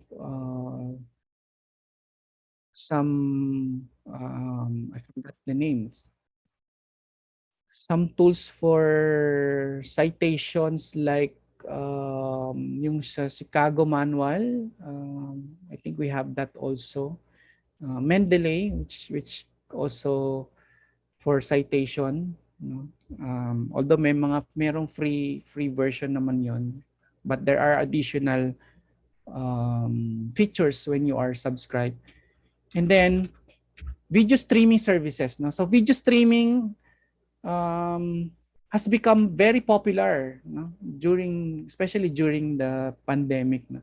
With Netflix, for instance. So I'm sure many of you have been subscribing to Netflix or other similar video streaming services. But these things are for academic use. No? So we have the Jove Journal of Visualized Experiments, no? And the academic video online. So the contents are multimedia, no? Video. So there you can just stream the video content, and this one, the academic video online, is very comprehensive, no? And it has more than 66,000 titles, no? In different subject areas. Okay, so very useful for our users then kasi it's visual, no? So this is another way, no, of teaching, especially asynchronous. In asynchronous classes, they just provide visuals, no, video presentation. So these are very useful resources. Okay, best practices when subscribing to online resources. So before subscribing, make sure that you request for trial access. So maybe you're doing that already. So it's a good practice, no? And then gather requests or justifications from faculty members and attach this to your request. Now, this is what we do kasi it's always a problem sometimes when you need to justify certain requests for funds, no, for subscription, as if the library is the user. No, pag nanghingi ka ng funds, it's just like you are the one uh, that requires the subscription, when in fact you are just facilitating the subscription, di ba? The library simply facilitate subscription to online resources. Yung actual users are mostly the faculty members and the students, no, the researchers. Okay? So sometimes it's difficult to justify and to let the administration understand that we are just facilitating. These are the requests of the faculty members, the students. No? So what we do is we gather requests, we gather letters of justifications from faculty members and then attach them to the request. So we don't really have to provide very strong justification because the requests are actually not coming from us, from the library. We are simply facilitating the subscription. So, yeah, that is one thing we learned during the several years of asking for funding for subscription. And then, okay, explore alternative source of funds. So this is very important. Now, in our case, we were able to get a lot of funding support from different sources. So, for instance, from CHED, we were able to get for 5 years, we were able to get quite a large amount of funds to support our subscriptions, no? And also from our collaborative projects, no, with other agencies, like for instance the Philippine ELI project, we were able to get a lot of subscriptions, no, paid for by the project. So we have been sharing this with other UP constituent universities for many years actually. Itong recently na lang that we were not able to get funds, no, from the project. So medyo naubusan ng pondo. So right now we have no subsidy anymore from any of this. And at least the University of the Philippines is able to fund pa rin continuously our subscriptions. Okay? And then at the end of the subscription period, review the usage statistics. Yun. That is very important when you need to justify, for instance, the renewal of this subscription. So after a year, you have to determine how much these resources have been utilized by your users. Okay, for instance, you can compute for the return of investment. So I have here on screen a sample of how it's computed, no? The ROI. So this is one way that you can justify, no? In terms of figures, no? Merong numbers, no, that you can use to determine whether your institution is able to benefit well, no, with the subscription, or you have lost. For instance, dito sa computation, the return of investment is negative 0, negative 0.83. So The result means the institution lost 0.83 no, peso in every peso that it shed in subscribing to the database in question. So that means medyo kulang yung usage, no? We still need to increase kasi it appears that konti lang yung gumagamit. No? And then the other thing is to compute the cost per article reading. So it has a simple formula, the cost overuse. No? So you just compute how many or how much each article would have cost, no? Considering the number of downloads or views, no? And the cost of the subscription for a year. So you'll be able to determine that, yung cost per use article reading. No? And I'm not sure about the standard, pero I think abroad mas mahal eh. If you buy, for instance, an article in per article sa mga publishers, I don't know, 25 US dollars maybe per ano, or maybe more. So you have to convert it to peso. Syempre, yung rate natin is somehow different compared to, for instance, US. No?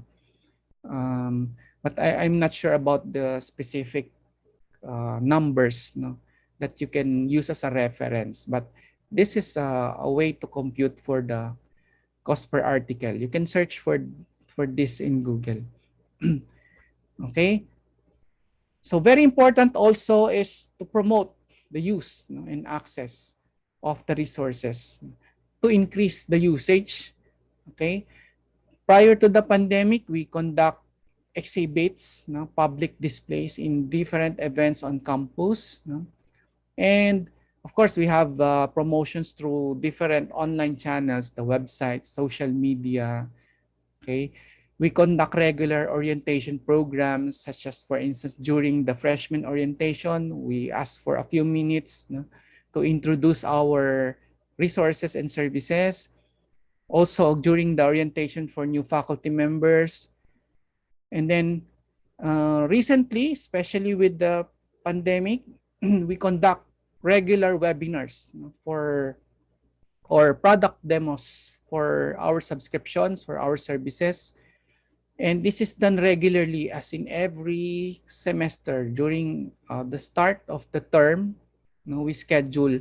In fact, right now, starting last Monday until the 27th, we have a series of webinars for our faculty members and later on our students, no, on how to use the different tools that we have, the services that we have, okay, and the subscriptions that we have, no, so that alam ng lahat, no, what we have and what we offer in the libraries. Okay. Then also, in terms of collaboration or consortia, you can actually take advantage of consortium-based subscription.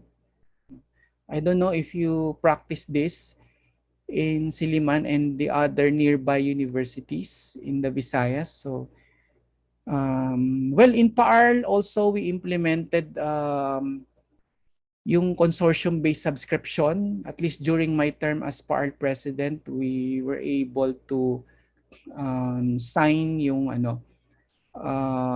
agreement, no, for consortium-based subscription, particularly with ebooks, no, some providers. So makakatipid kayo doon, and it will be advantageous because you will get a lot of resources for a minimum fee. So maybe you can explore that. And then establishing library networks, no, yun. So as much as possible, have some ILL arrangements with other universities, no? So if you don't have, for instance, the resources, but other universities have them, so pwede kayong nakipag tie up, no, through ILL, no? So that you can also obtain resources that you do not have, or for subscriptions that you do not have in your libraries, pwede nyong ma-avail pa rin through the ILL arrangements. Okay, let's move on to web services. Okay, I think this is the last part. So in the libraries, I don't know if you have discovery services in Siliman. Um, Discovery Services provides a single search interface and retrieve information resources from various online database platforms. So, marami pa siyang magandang features, no? And this is the modern type of OPAC. No? We no longer, should I say, modern libraries adopt discovery services. So yun nga, as I mentioned, yung ILS, the OPAC is somehow ano na siya, obsolete, no? So we're moving into a new generation of services, no? Resource discovery. And yun, web-based discovery, web-scale discovery services is one, and the other one is called discovery interface or discovery layer. So maybe you're familiar with this one if you're not yet subscribed. So EBSCO EDS, Primo by Ex Libris, Summon or by Ex Libris, or WorldCat Discovery by OCLC. These are the so-called Big Four, no? Discovery services available for in the market. No? These are the proprietary ones. And there's a different type which is called the discovery interface or discovery layer. Meron sa proprietary and open source. So proprietary was not able to list down. So pero marami yan. In the open source yan, you find Blacklight extensible catalog. There are several options, no, that you can use to implement discovery services. In Diliman, in particular, we implemented the EDS by EBSCO. So I think we started in 2018. Okay, so the EDS provides a single search interface, no? Just like what I mentioned. It comes pre-populated with the central index, no, provided by major publishers, aggregators, abstracting and indexing services. So yun yung main difference of the two, no, between the web scale discovery services and the discovery interface. So sa EBSCO, lahat ng mga subscriptions, in fact, pwede rin yung local collection. It can also be integrated. But in our case, we separated the discovery tool for subscribed content at saka yung local content namin. So for subscribed content, we use the EDS. No? So lahat ng subscribed e-resources namin, e-journals and e-books are accessible, searchable using the EDS. So just using one platform, di ba? Rather than going into the different, imagine we have how many? 90, no? Titles or databases. No? And you have to go to each of the databases, no, to be able to search for a specific content. But if you have the discovery service, it's just one interface that integrates all the resources. No? So mas madali, it will save the time of the user. And for our discovery service for local resources naman, this one, Tuklas, no, is what we implemented. Actually, I was able to implement this last year lang. We launched it in July as a replacement for our OPAC. No? So we have already replaced our OPAC. And this discovery service allows us to search multiple databases. Now, currently, tatlo yung naka-integrate sa kanya. No? Our Union Catalog and the two other index databases. But we are working on integrating the other local databases that we have. So in the future, mas marami na siyang content na mai-index. And also the ultimate objective of this is to integrate all the resources of the libraries within the University of the Philippines system. So lahat, no, including all our libraries in the different constituent universities, no, yung mga different campuses namin.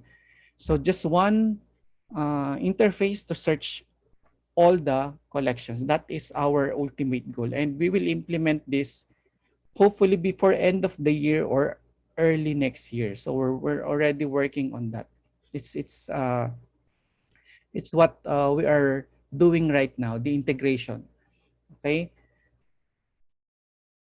Yon. So this is just a screenshot. No? Again, this is the ideal search platform which is called the next generation OPAC. And in libraries abroad, the trend is really in moving into the discovery service. No? So most of the libraries in more developed countries have actually adopted discovery services to replace their traditional online public access catalog. So that is also our direction. And ito matagal na, these are two of the databases which I have developed earlier, siguro many years back, 10 years ago or more. No, and we just updated this siguro 5 years ago, but still we are maintaining index databases for locally published newspapers and periodicals. Next is our library services platform. So ito is still in the making actually. We are to launch this late siguro on the last quarter of this year. I'm working on this right now. So the trend again is moving from the old ILS, the ILS to the library services platform. So yung library services platform kasi is ideal for managing hindi yung traditional or print resources but more on the electronic resources. Unlike the ILS which was developed primarily to manage the collection of print, no? So that is the major difference between the two. So we're moving into the next generation, the library services platform. Okay. We also have launched our digital archives, which is our official institutional repository in 2017. So the primary feature of this system is the self-submission of thesis and dissertation. So now we allow our students or their graduate students to upload their own copy of the thesis or dissertation. So upon graduation, they have some colleges require them to upload prior to the graduation. No? So in a way, we can automatically archive the submission, and at the same time, there's no need to scan the print copy submitted kasi traditionally, ang process is that they submit the print and then we scan, convert them to digital form. But this time, we allow them to submit on their own. So the task of the librarians here, the library staff, are simply to monitor the submission, check the metadata if they are correct, and approve the submission, no? And provide some index terms. So yun na lang yung ginagawa.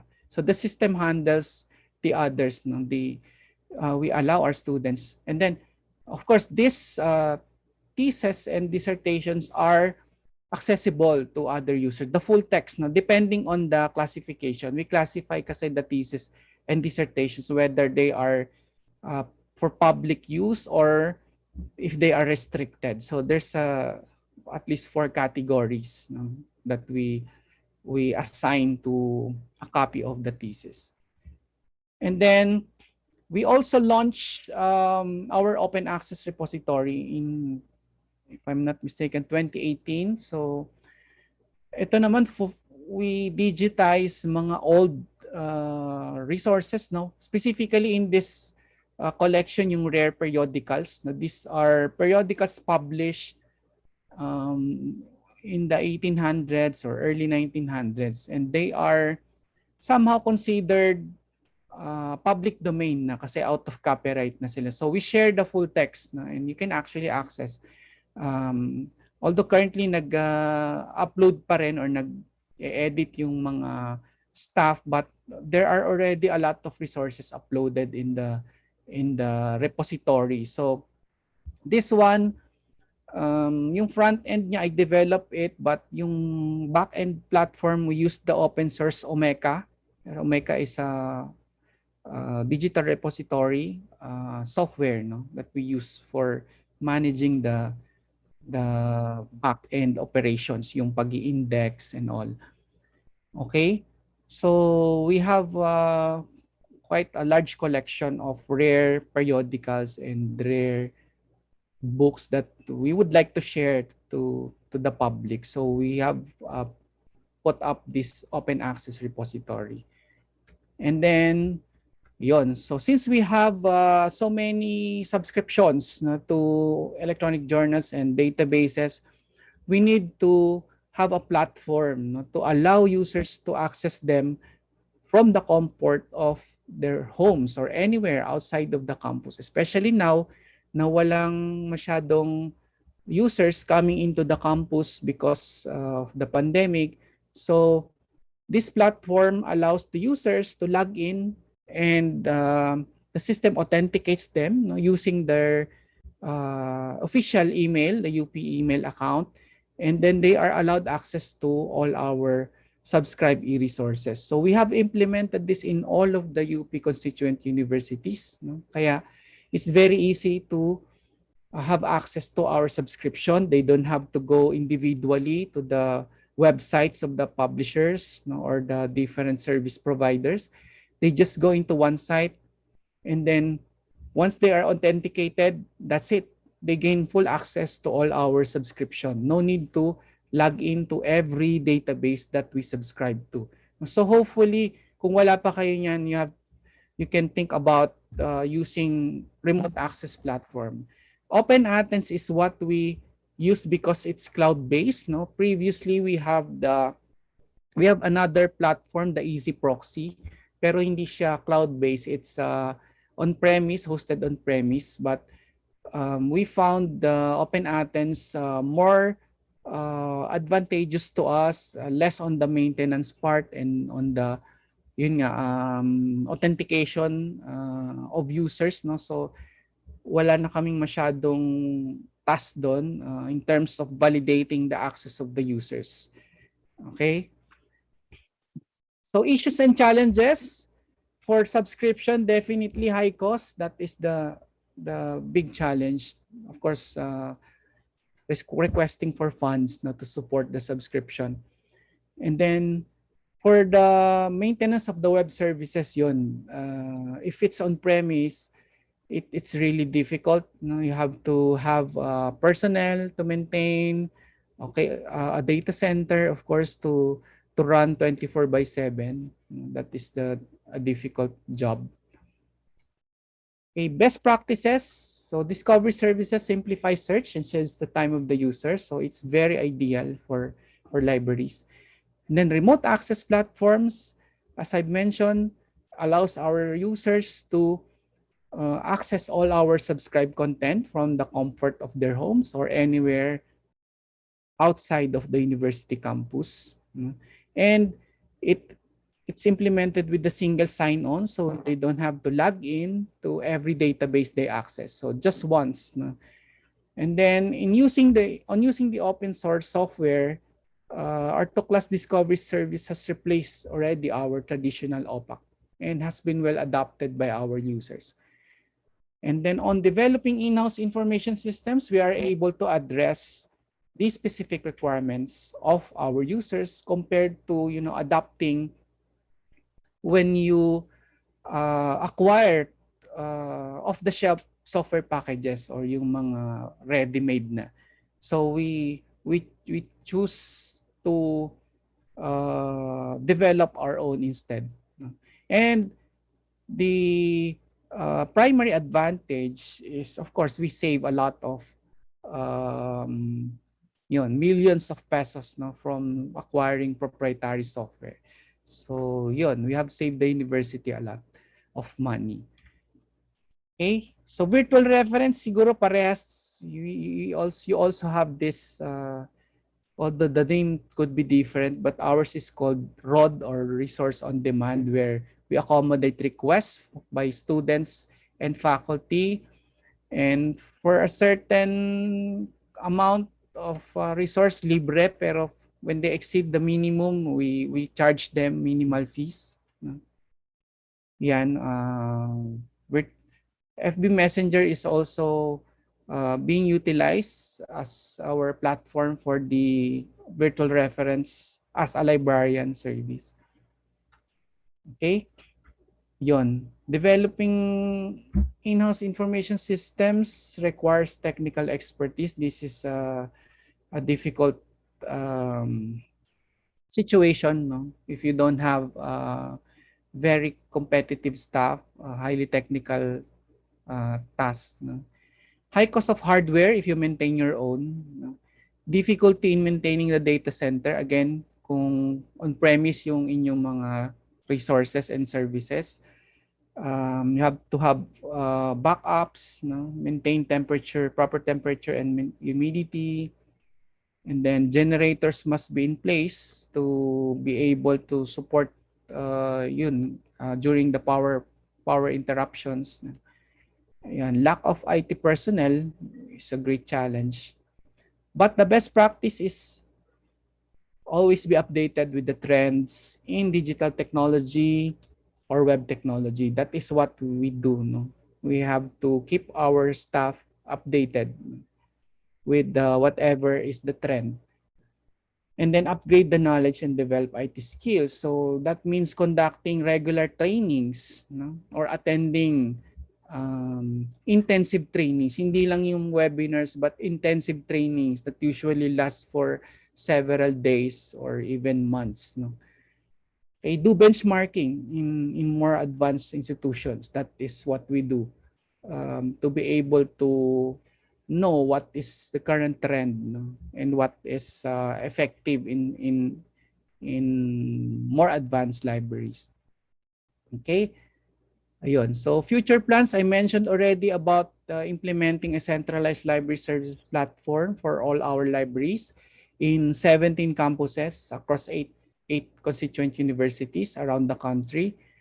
And then deployment of web services on cloud. So yun, we're moving some of our services to cloud hosting because yun nga ang hirap ng maintenance of the servers. So we're trying to move to cloud-based services. And next year, my plan is to implement 2 more new services, which is ideal during the pandemic and in anticipation of the new normal, yung media streaming services so that we could also serve our users yung collection namin of videos na and multimedia content. And the other service is the controlled digital learning, which is ideal for lending electronic resources, no? So hindi na lang print ngayon because of the limitations of this pandemic, we have to support lending of the electronic copies, no, of the resources that we have. And this controlled digital learning is the answer, no? So that it's somehow similar to the physical lending, except that you are lending the virtual or the electronic copy using a platform. But kung yung policy nyo of lending is like, say, 2 weeks for a regular book, it will be implemented in the same way, no? 2 weeks then that the digital resource will be accessible to your users, but then after 2 weeks, mawawala na yung access. So that is what I am planning to implement by next year. This will address yun nga yung problem of resources na they cannot access because they have to physically go to the libraries, no? And with this situation, the public health issue, we are somehow being limited, no, in performing our task in the library. So this is the answer to that. Okay, so yeah, thank you so much. I hope hindi ko naubos yung oras. We still have time to discuss if you have some questions or some points of clarification. Thank you. All right. Okay, so thank you so much, Sir Chito. That was indeed a very interesting and informative presentation.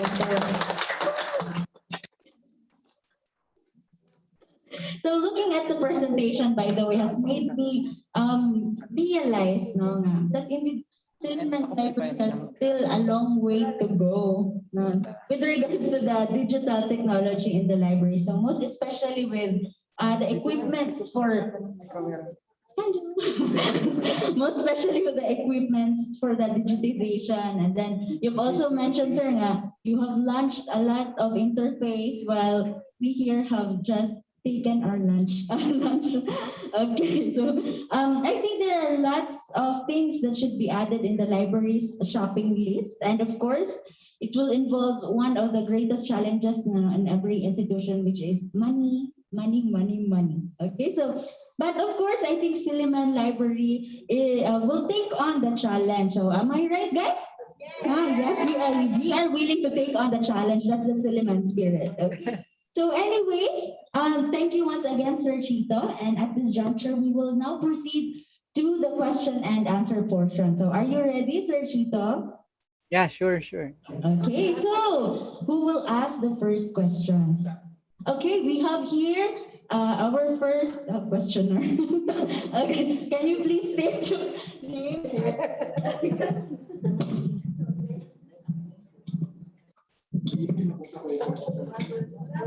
Hello, I think, good afternoon, Sir Chito. I think you still remember me. Many more years ago, when you came to Citiban, I am the one who bring you for breakfast. And the evening is Roderick. Anyway, that's history. But I'm Okay. interested on that topic of yours, microfilming converter. Yes, we have a lot of microfilm here, but I don't know if this technology works in Siliman. And my second question is, what is the lifespan of this machine and the maintenance as well? Thank you. Okay, so yeah, so you're maintaining pala a microfilm and by the way, thank you. Naalala mo pala ako. I barely remember some of the people I met many years back when I was in Siliman. Yeah, but thank you if you still remember me. So anyway, so to answer the question, well, in terms of the lifespan, typically it will depend on the usage, no? But siguro 5 years would be good enough, no? If your device could last for 5 years. No?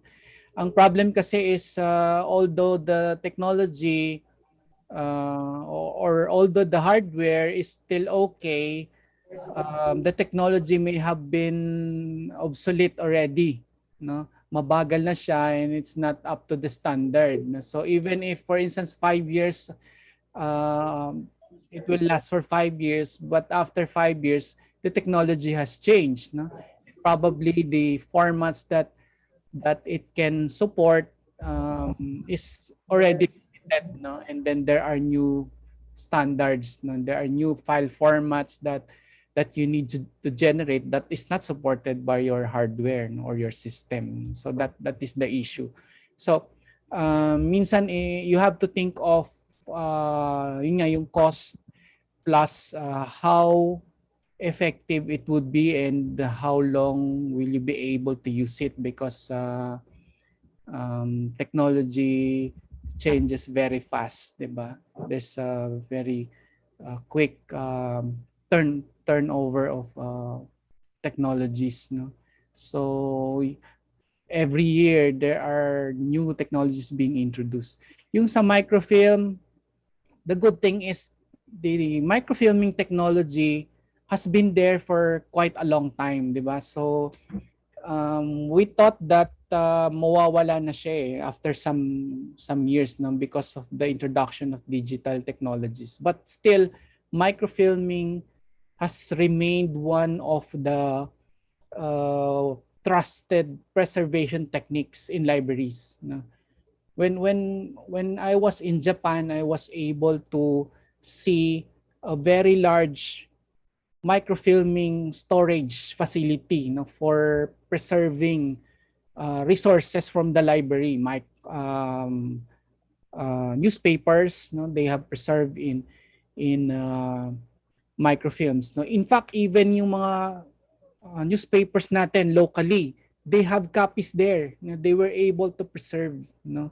And comparing it to our facility, so very advanced, no, yung kanilang microfilming, but they chose to maintain microfilms, no, rather than the digital preservation, no?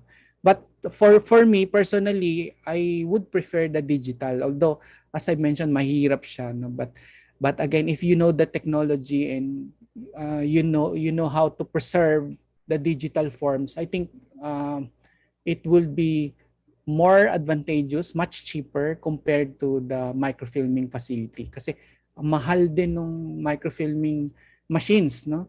Pag nasira, yung maintenance is really expensive, no?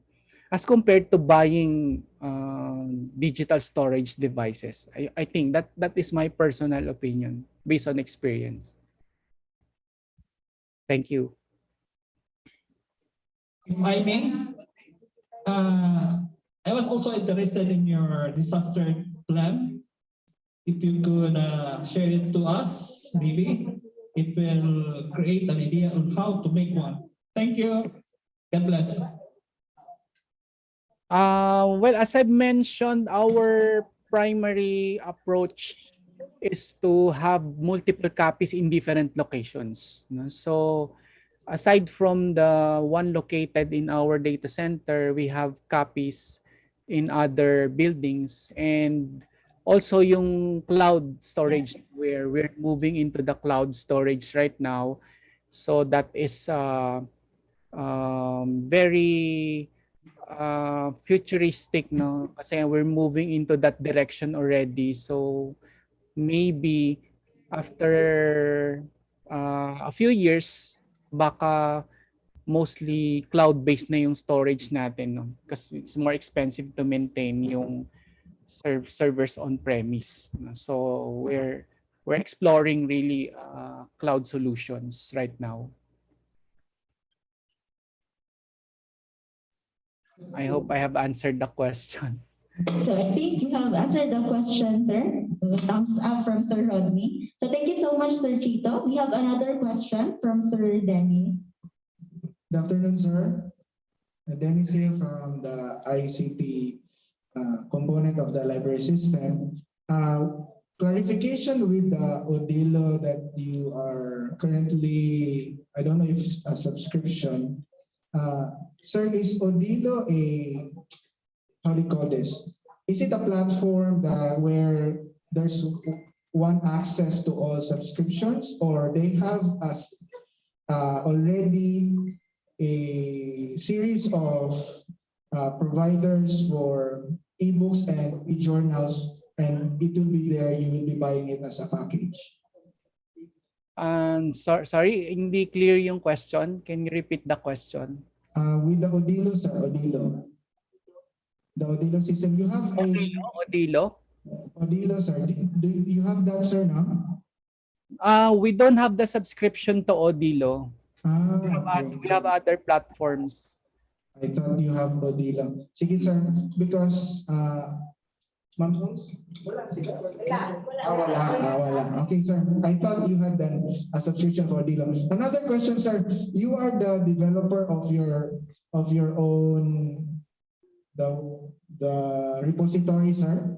Yes. I don't know if it's possible. Is it proprietary, sir?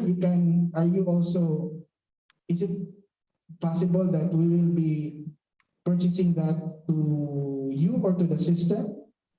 Is it proprietary?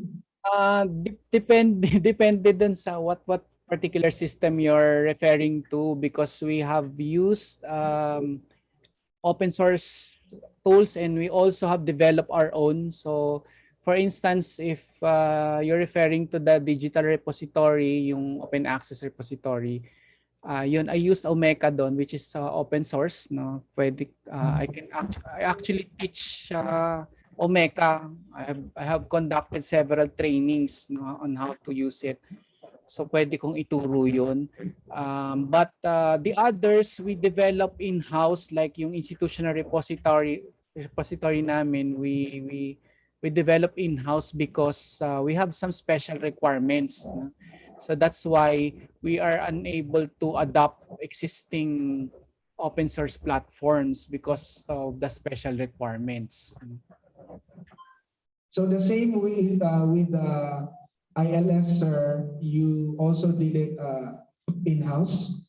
Yes, yes. The library system we develop in-house, and as I mentioned earlier, we're working on our next generation library system, which will be launched later this year.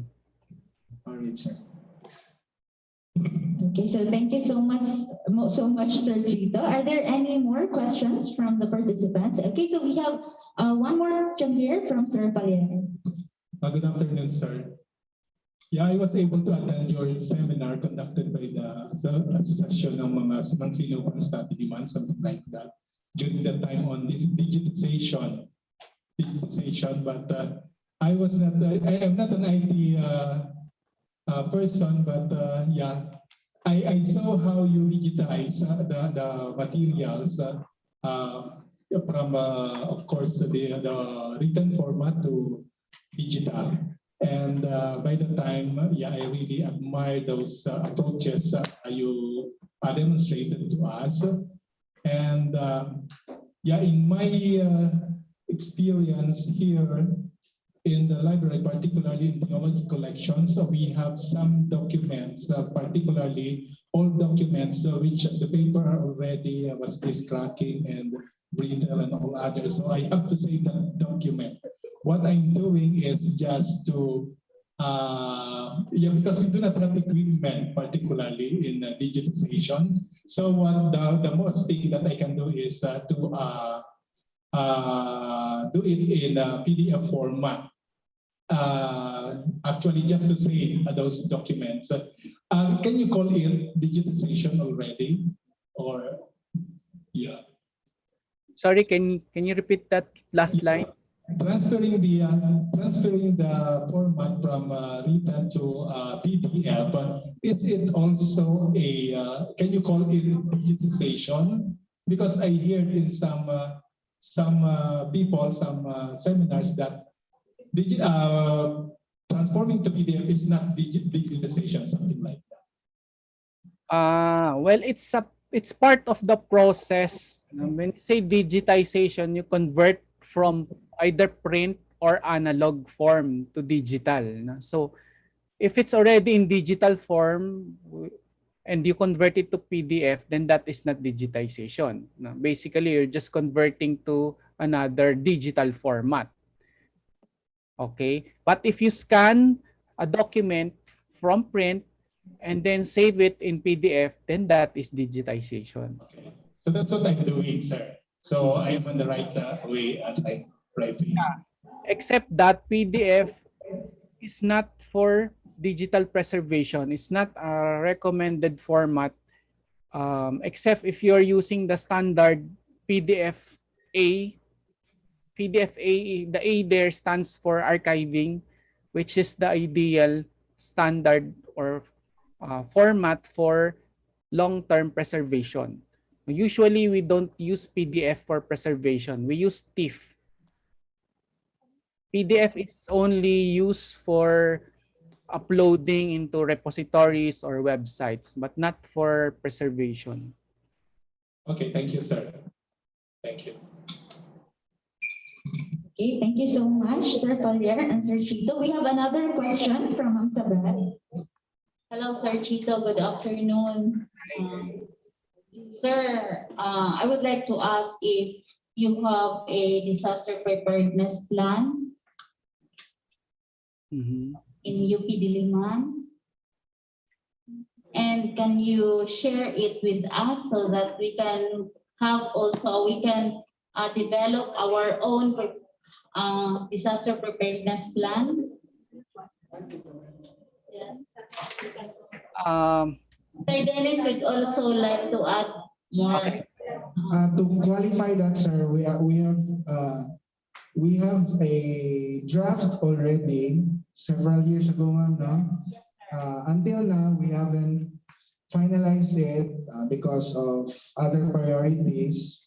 Maybe sooner or later we could invite sir if he is proper to be hindi, no? Okay. But you have a plan, unless sir is the qualified person to also share to us the plan of UP, maybe to compare it and something like that, sir. Thank you, sir. Okay. Well, honestly, I don't have the complete plan, disaster plan, because it's an initiative of the entire university. So meaning different committees were appointed, no, to develop the disaster plan. So I was only part of just one component, no. There are different components in the disaster plan development. So in the library we don't have a very specific disaster plan, no? So that is what we have done is for the entire campus, no, just for instance in a case of an earthquake or fire, no. So different committees were assigned to develop. So I don't have the complete document, but maybe I can find out from the office in charge, you know, regarding the complete plan for the university. Again, for the library, we don't have a specific disaster.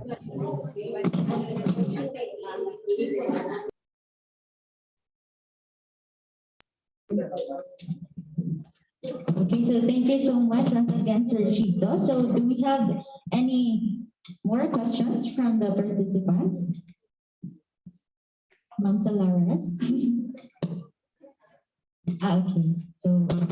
Okay, so are there any more questions?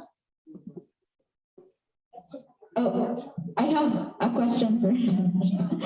Okay, so Sir Chito, I think this topic is also like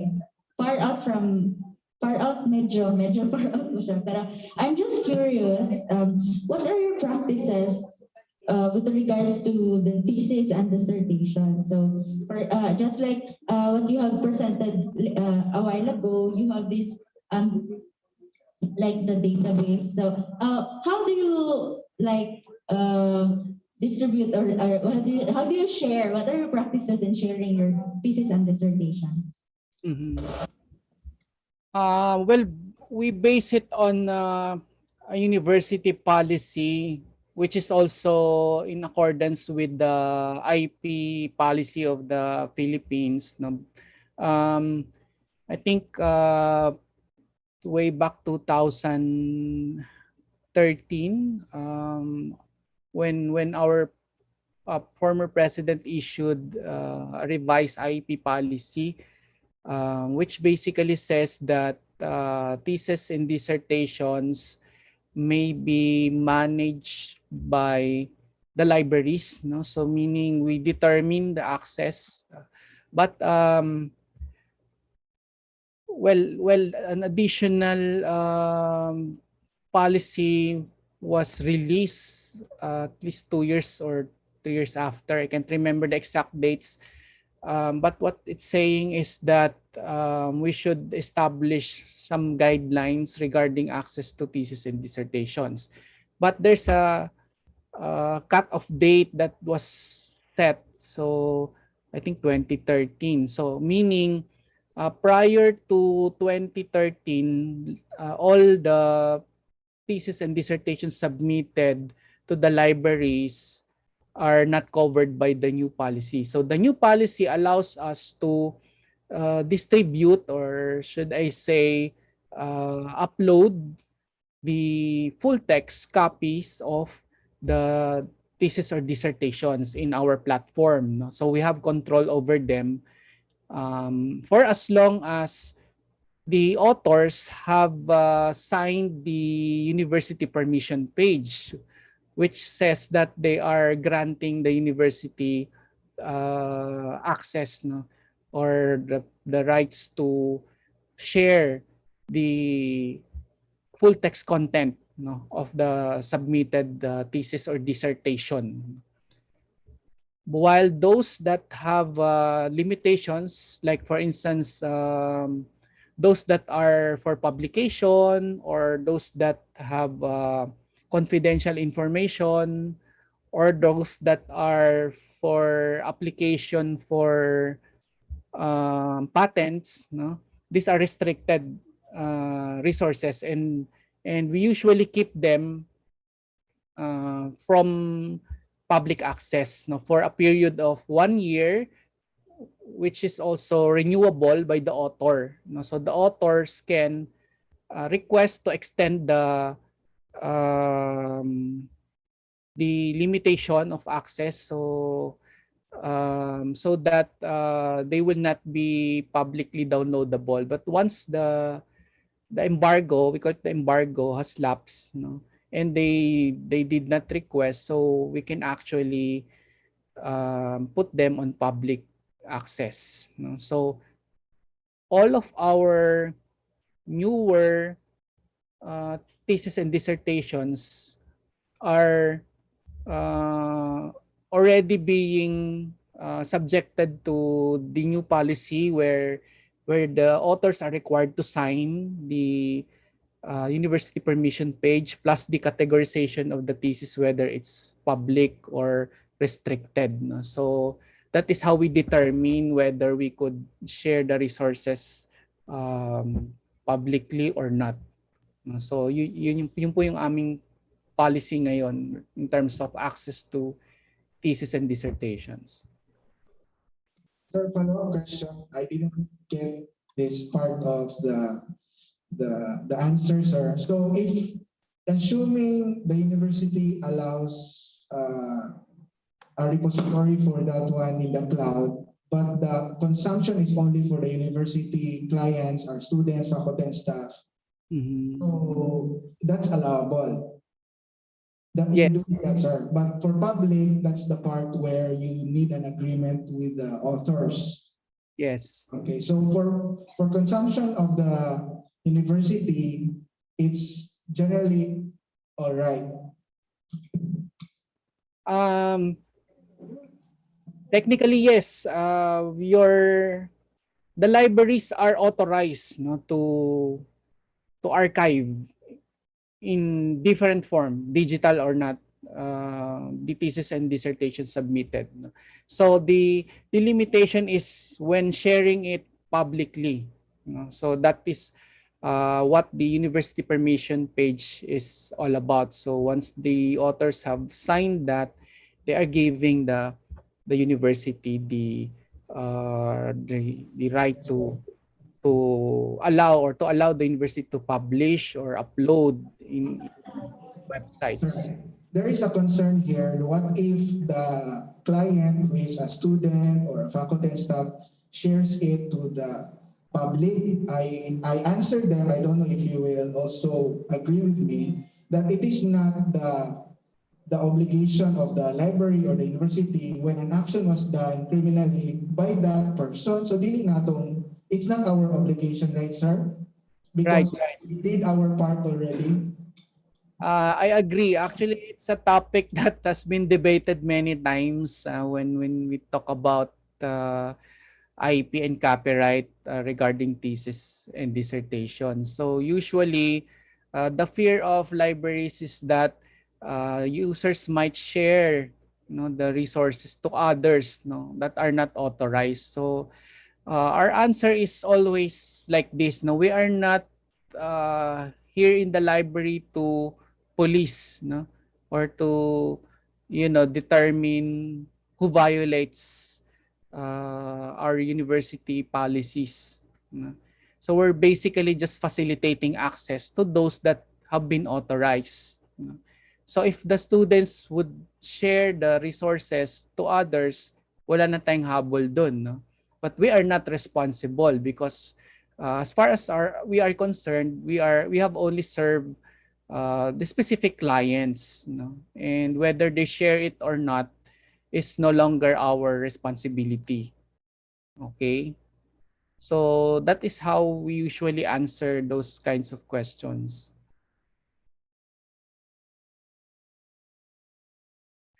Follow-up question also, Sir Chito. Actually, what we are doing here in SU is that when someone asks for a thesis or a dissertation, we allow them to have the copy of the abstract. So what you said earlier is that we can give the students or the faculty and staff the copy of the thesis as long as it's not for the public. So does this mean that we can give them the whole the full text of the thesis and dissertation and not just only the abstract as long as they are part of the Silliman family? Yes, that's how we do it. We allow full access to the thesis and dissertations. Again, for those categorized as free for public consumption, no? Not those that have restrictions.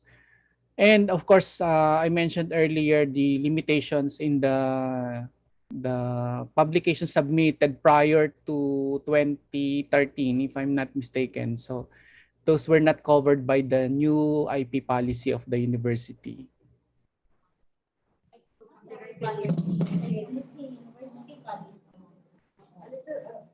So a little clarification, sir. Is this policy a general policy like in the Philippines, or is this policy only for UP Diliman? It's specific for UP. But it's also based on the IP policy of the Philippines, except that there were some additional provisions. Okay, so thank you so much, Sir Chito. That was really an enlightenment for everyone because this topic has been a constant debate within the Silliman Library. So thank you so much once again, Sir Chito. So I think we are satisfied with the question. So are there any more? Are there any more questions from the group? Are there any more questions or follow-up questions? Okay, so this is also another question, Sir Chito. This is a bit personal. Anyways, the question is, aside from the one that you presented a while ago about the ROI, I think that was the ROI. What are your secrets, or what are the things that you have done to let the administration support you with your endeavor with regards to the digital technology of the library? So I think this is one of the most challenges with regards to the library because the administration does not fully support the activity. So what are your secrets, Sir Chito? Actually, to be honest, we are consistent in terms of justifying the need for subscription because UP is a research university. No? So as you know, we are one of the two universities in the country that were able to be considered in the top 100, I think top 1,000 world university rankings in terms of research. And so, thank you very much. It's actually simple, no? If we don't maintain or subscribe to these resources, we may not be able to address the requirements of our users. And again, I emphasized earlier that when we request for funding, we ask the faculty members to send their justifications, send their letters of support. Because in the first place, the subscription is for them primarily. No? The library is simply facilitating the subscription or the procurement of the subscribed resources. So that is one thing we learned through the years. And well, but I have to say that sometimes it really depends on the administration. So whoever is sitting. Well, the good thing is for in our case, our officials are very supportive in terms of the needs of our users for or electronic resources. They understand that it's an essential resource, no, that we have to acquire to support the learning and the research needs of our users. Okay, thank you so much, sir. Another question, sir. Can we ask you what are your processes or how do you do your document delivery services? Like, do you send the PDF file or scan the books? Okay, so earlier I introduced yung concept of the resource on demand or ROD. Well, it's simple. We allow our users to send requests, you know, for scanned copies of specific chapters, for instance, in a book, and then also for articles, you know. And then we send them through email, or sometimes if we need to limit access to a certain resource, we use Google Drive sharing, and then we put some limitations, you know. Like for instance, in Google Drive you can limit the access of users, you know, like avoiding them to download the particular resource, so they can view but they cannot download, you know? So things like that. And also we implement expiration. So once you share, for instance, a resource, you can set expiration like 1 week, 2 weeks. So after that period, the resource will no longer be accessible. Okay, so thank you so much, Sir Chito. Wow, we did not thought natin it did not came na instantly. Hindi po namin naisip yun. Okay, so thank you so much, Sir Chito. Okay, so are there any other questions? So do we still have the time? Okay, so I think there are no more questions, Sir Chito. Once again, thank you so much. We will now proceed to the giving of the certificate. Thank you for listening and for your questions. Thank you also, Sir Chito. Okay, so let me read the presentation. Basic. Click screen. Yeah. Okay, so let me read the citation of the certificate. Silliman University Library System Certificate of Recognition is presented to Chito N. Angeles in grateful recognition and sincere appreciation as resource speaker with the topic Digital Technology in the Library, Best Practices of University of the Philippines, held on August 28, 2021 via Zoom, signed by our Assistant Professor, Acting University Librarian, Assistant Professor Rosalina G. Dinoy, and our Vice President for Academic Affairs, Dr. Earl G. Bull L. Cleope. So let us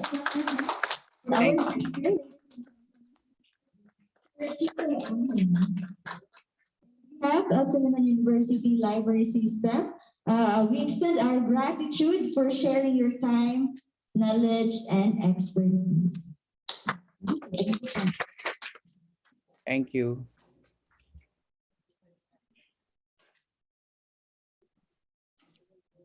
So we are all very grateful to our speaker for today, as well as to our participants for joining us. And so hopefully this engagement inspires and enlightens everyone to be more creative and innovative towards the improvement of our library and our users' life. Okay, so quality of life. So thank you so much once again. Thank you so much everyone for joining, and most especially to Sir Chito. So thank you, and that would be the end of our program for today. I think we can have a screenshot of our Zoom before we end. Okay, so okay, so 1, 2, 3. Pose that, pose. Closer. Okay, so 1, 2. 3, say cheese. Okay, so thank you so much once again. And bye. Bye, Sir Chito. Thank you so much. Okay, so